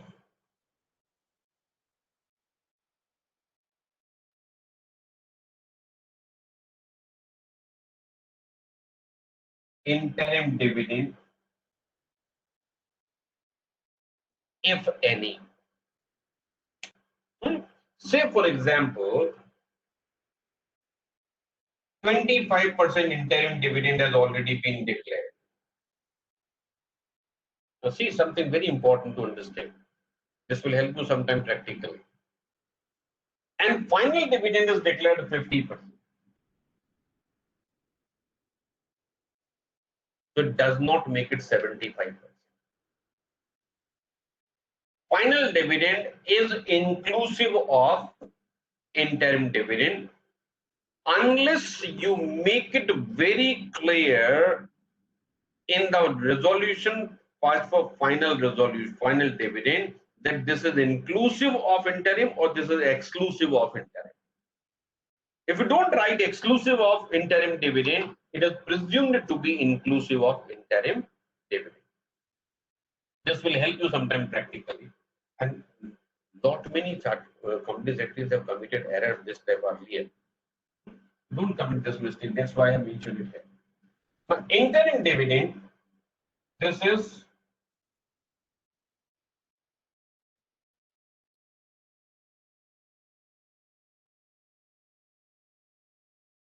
declared by the board of directors. Final dividend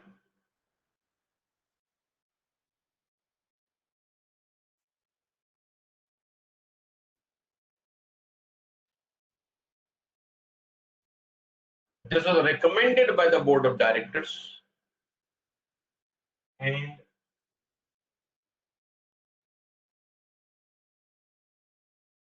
declared by members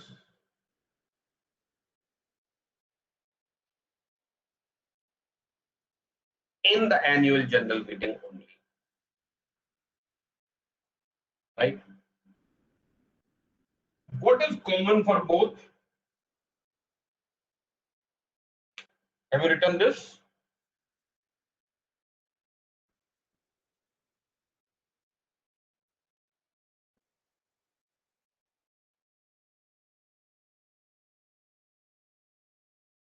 Approved and declared, yes, these are same.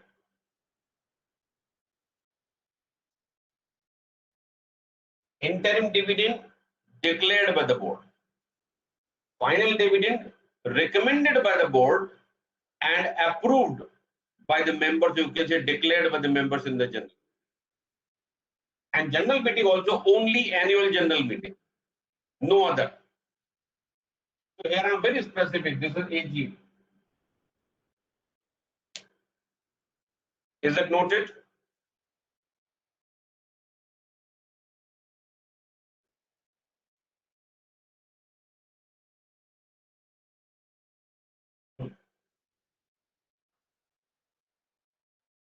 So once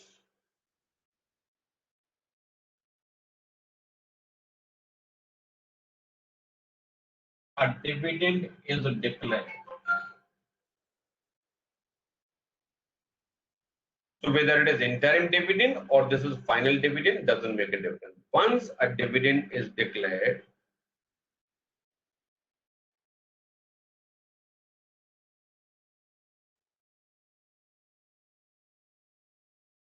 it becomes a debt.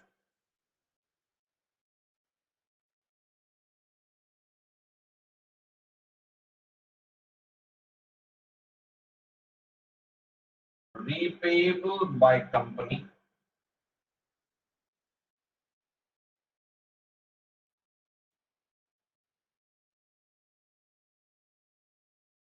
to members.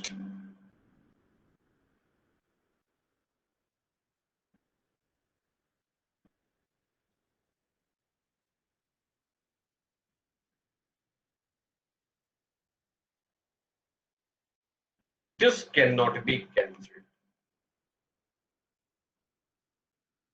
This cannot be cancelled. You may find some very old historical case law, even prior to Companies Act 1956, where it was said even a declared dividend can be cancelled. No, the current law not allowed to be cancelled because of this reason. Once a dividend is declared, this becomes a debt repayable by the company, and that's why it cannot be cancelled. Okay. Then another chart. Next one. Members refuse to take dividend. Have you seen any example like this? Yes, even interim dividend also cannot be revoked. Because now, you see, that is where the problem comes. Read the definition of the term dividend. Okay. Okay. So this is a very interesting question. Even interim dividend can be revoked. Here is a question from Komal. I'll show you the company law. What is the definition of the term dividend? Then we'll come back to this answer. Okay. Just hold on.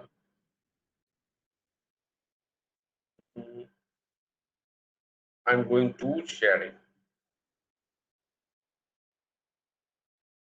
On sharing, I'm going to home page.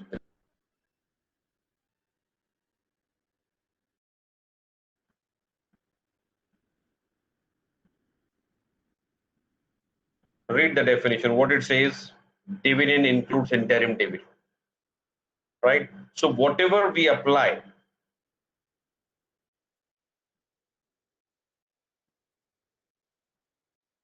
read this one. What it says, dividend includes interim dividend. So whatever provisions are applicable to dividend, those are equally applicable to interim dividend also. So by chance, if you have read in the study material something very old which says you can cancel interim dividend, now it is no more valid. So many times the study material is not updated; they continue to have the old provisions. Is this clear?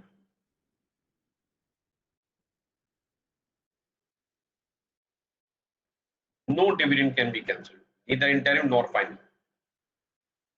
Once dividend is declared, that becomes a debt payable. Okay. So many times there are problems, and that's why somebody should explain you.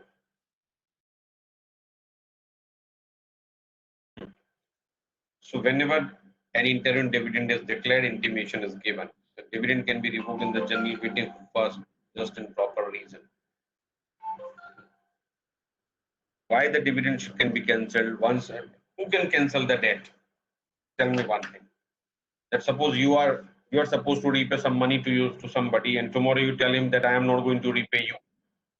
Do you have the right to cancel that amount because you are a debtor? Hanuman Prasad Gupta versus Hiralal. The historical cases are outdated cases. Remove them from the study material. And those type of questions are also not asked in the exam. Okay. So that's why I said that when the law changes, the case laws do not change because case laws are historical. You have to remove those case laws, those are no more relevant for you. Okay. Now come back to the board part. So here, dividend.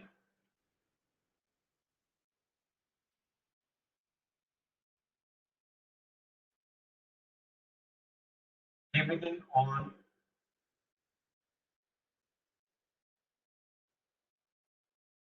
equity shares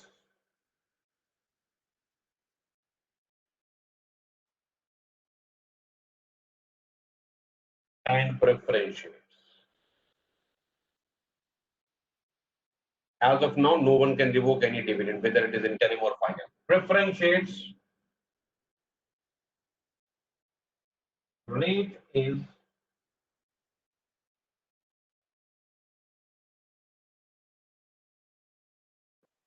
predetermined.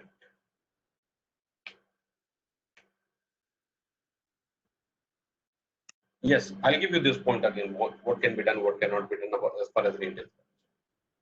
And this rate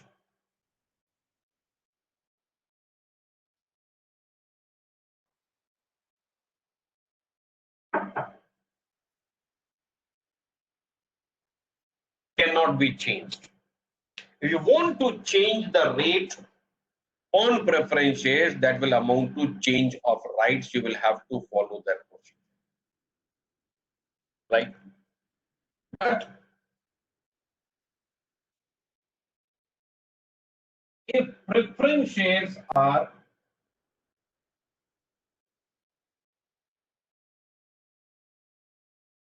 participative preference shares, then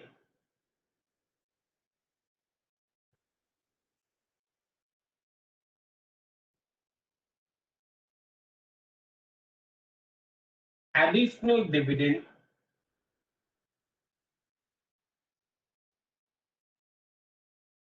can be given. If those are participative, if those are not participative, you cannot give them additional.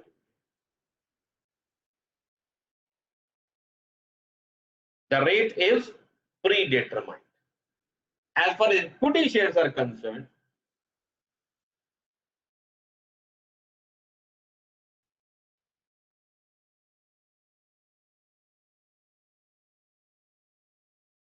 rate is declared in the AG. What is the highest rate of dividend you have ever heard? No, that also cannot be reduced. What is the highest rate of dividend you have ever heard?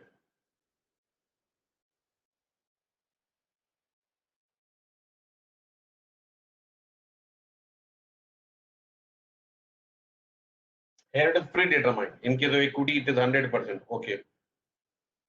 Anything more than 100%?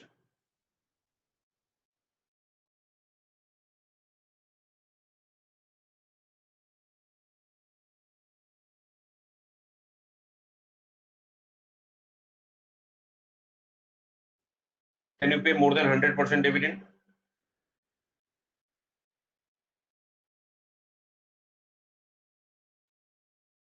What is the highest rate of dividend ever you have heard?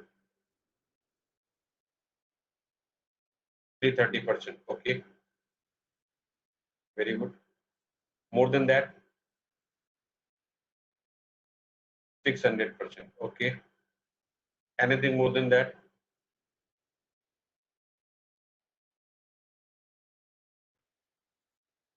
I remember a situation where one company declared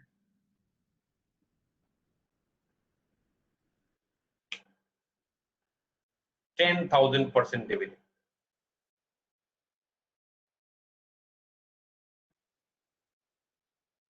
No, it was not a private company. Here, the rate is predetermined. Here, that depends upon how much profit amount you have. No, look, Google that. This is not the place to answer that. Okay? You'll find the answer. So rate is declared, and once the rate is declared, then you cannot change. Okay. There is a difference between recommendation and declaration. Recommendation is not a binding.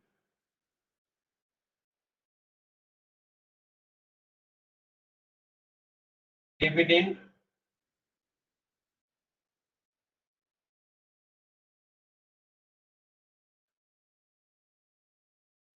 recommended by board of directors. Now this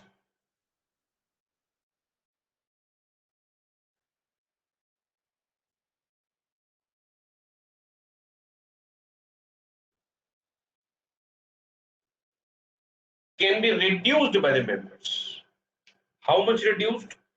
No limit. They can bring it down to zero.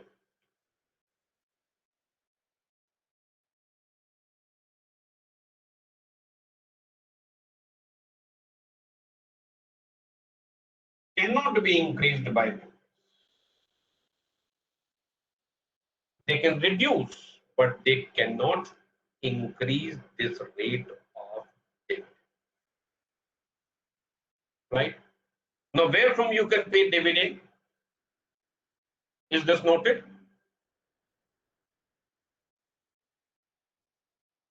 We've got another 5 minutes to go. Very quickly. Do it fast.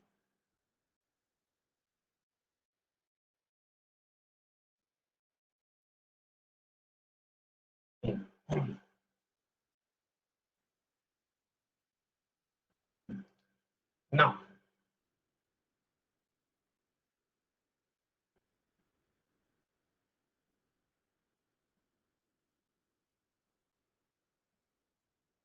where from you can pay dividend, source of dividend. Number one,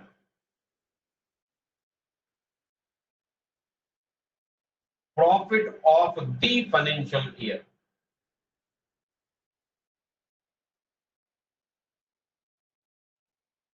The financial year means what? The financial year for which dividend is going to be paid. Number two,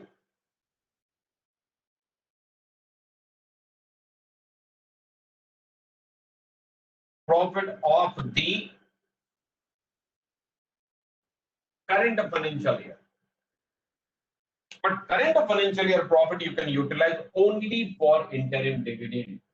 Out of current year profit, you cannot pay dividend for the previous year. So this is only for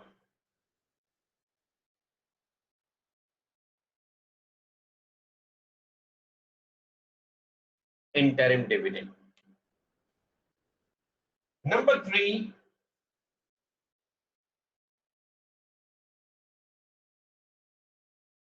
free reserves.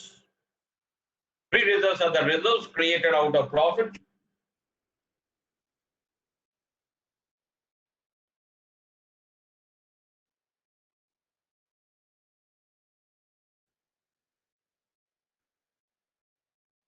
and not set apart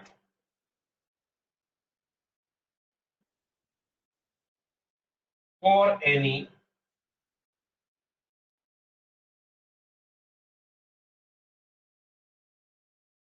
specific purpose. And number four,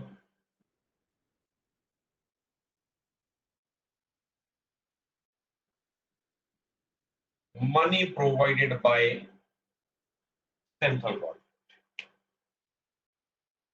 So number four is very, very limited. Practically, you will hardly ever see this because prior to earlier, or rather early 60s, you can say, some government companies made public issue where central government had given a guarantee for the dividend. So even if those companies are not functional today, the dividend has to be paid because there is a guarantee given by the government.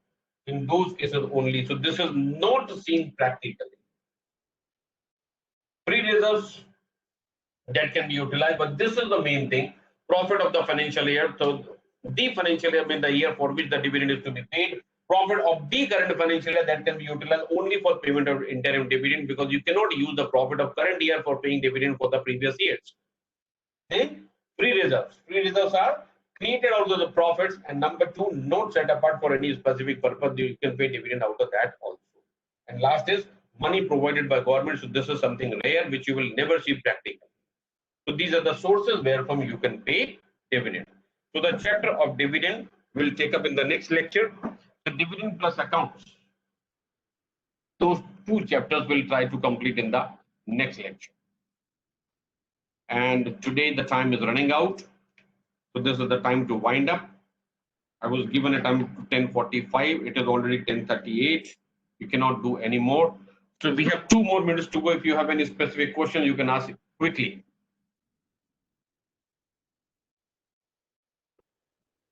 So is there anyone who has not attended here my earlier lectures? I've already given the answer why the profit of current year can be utilized, cannot be utilized for the previous year. It is distribution of profit. It is not the distribution of accumulated profit. Dividend declared by the board, dividend recommended by the board can be amended by the AGM. I've already written that can be reduced. Reduced up to what extent? Up to 0. It cannot be increased. Limited dividend discussed in the next class. Yes, we are going to discuss. We'll discuss everything about the dividend. I think the topic for directors is not left. The next lecture is only 3 hours, and there we'll complete the dividend and the accounts chapter. Is there anyone here who's attending my lecture for the first time?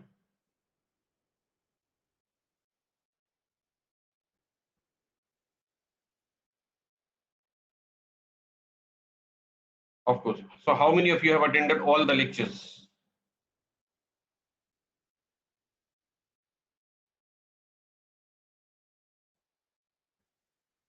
Very good.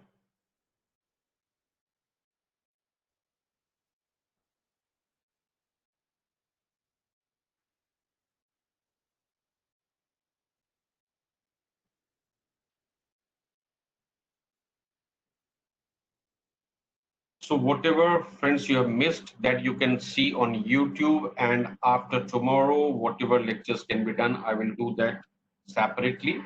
And all of you have my contact numbers, get associated with me in the group and we will do something more. Okay. So right now, time to wind up. Thank you very much. And this is the time to end the session. Thank you very much.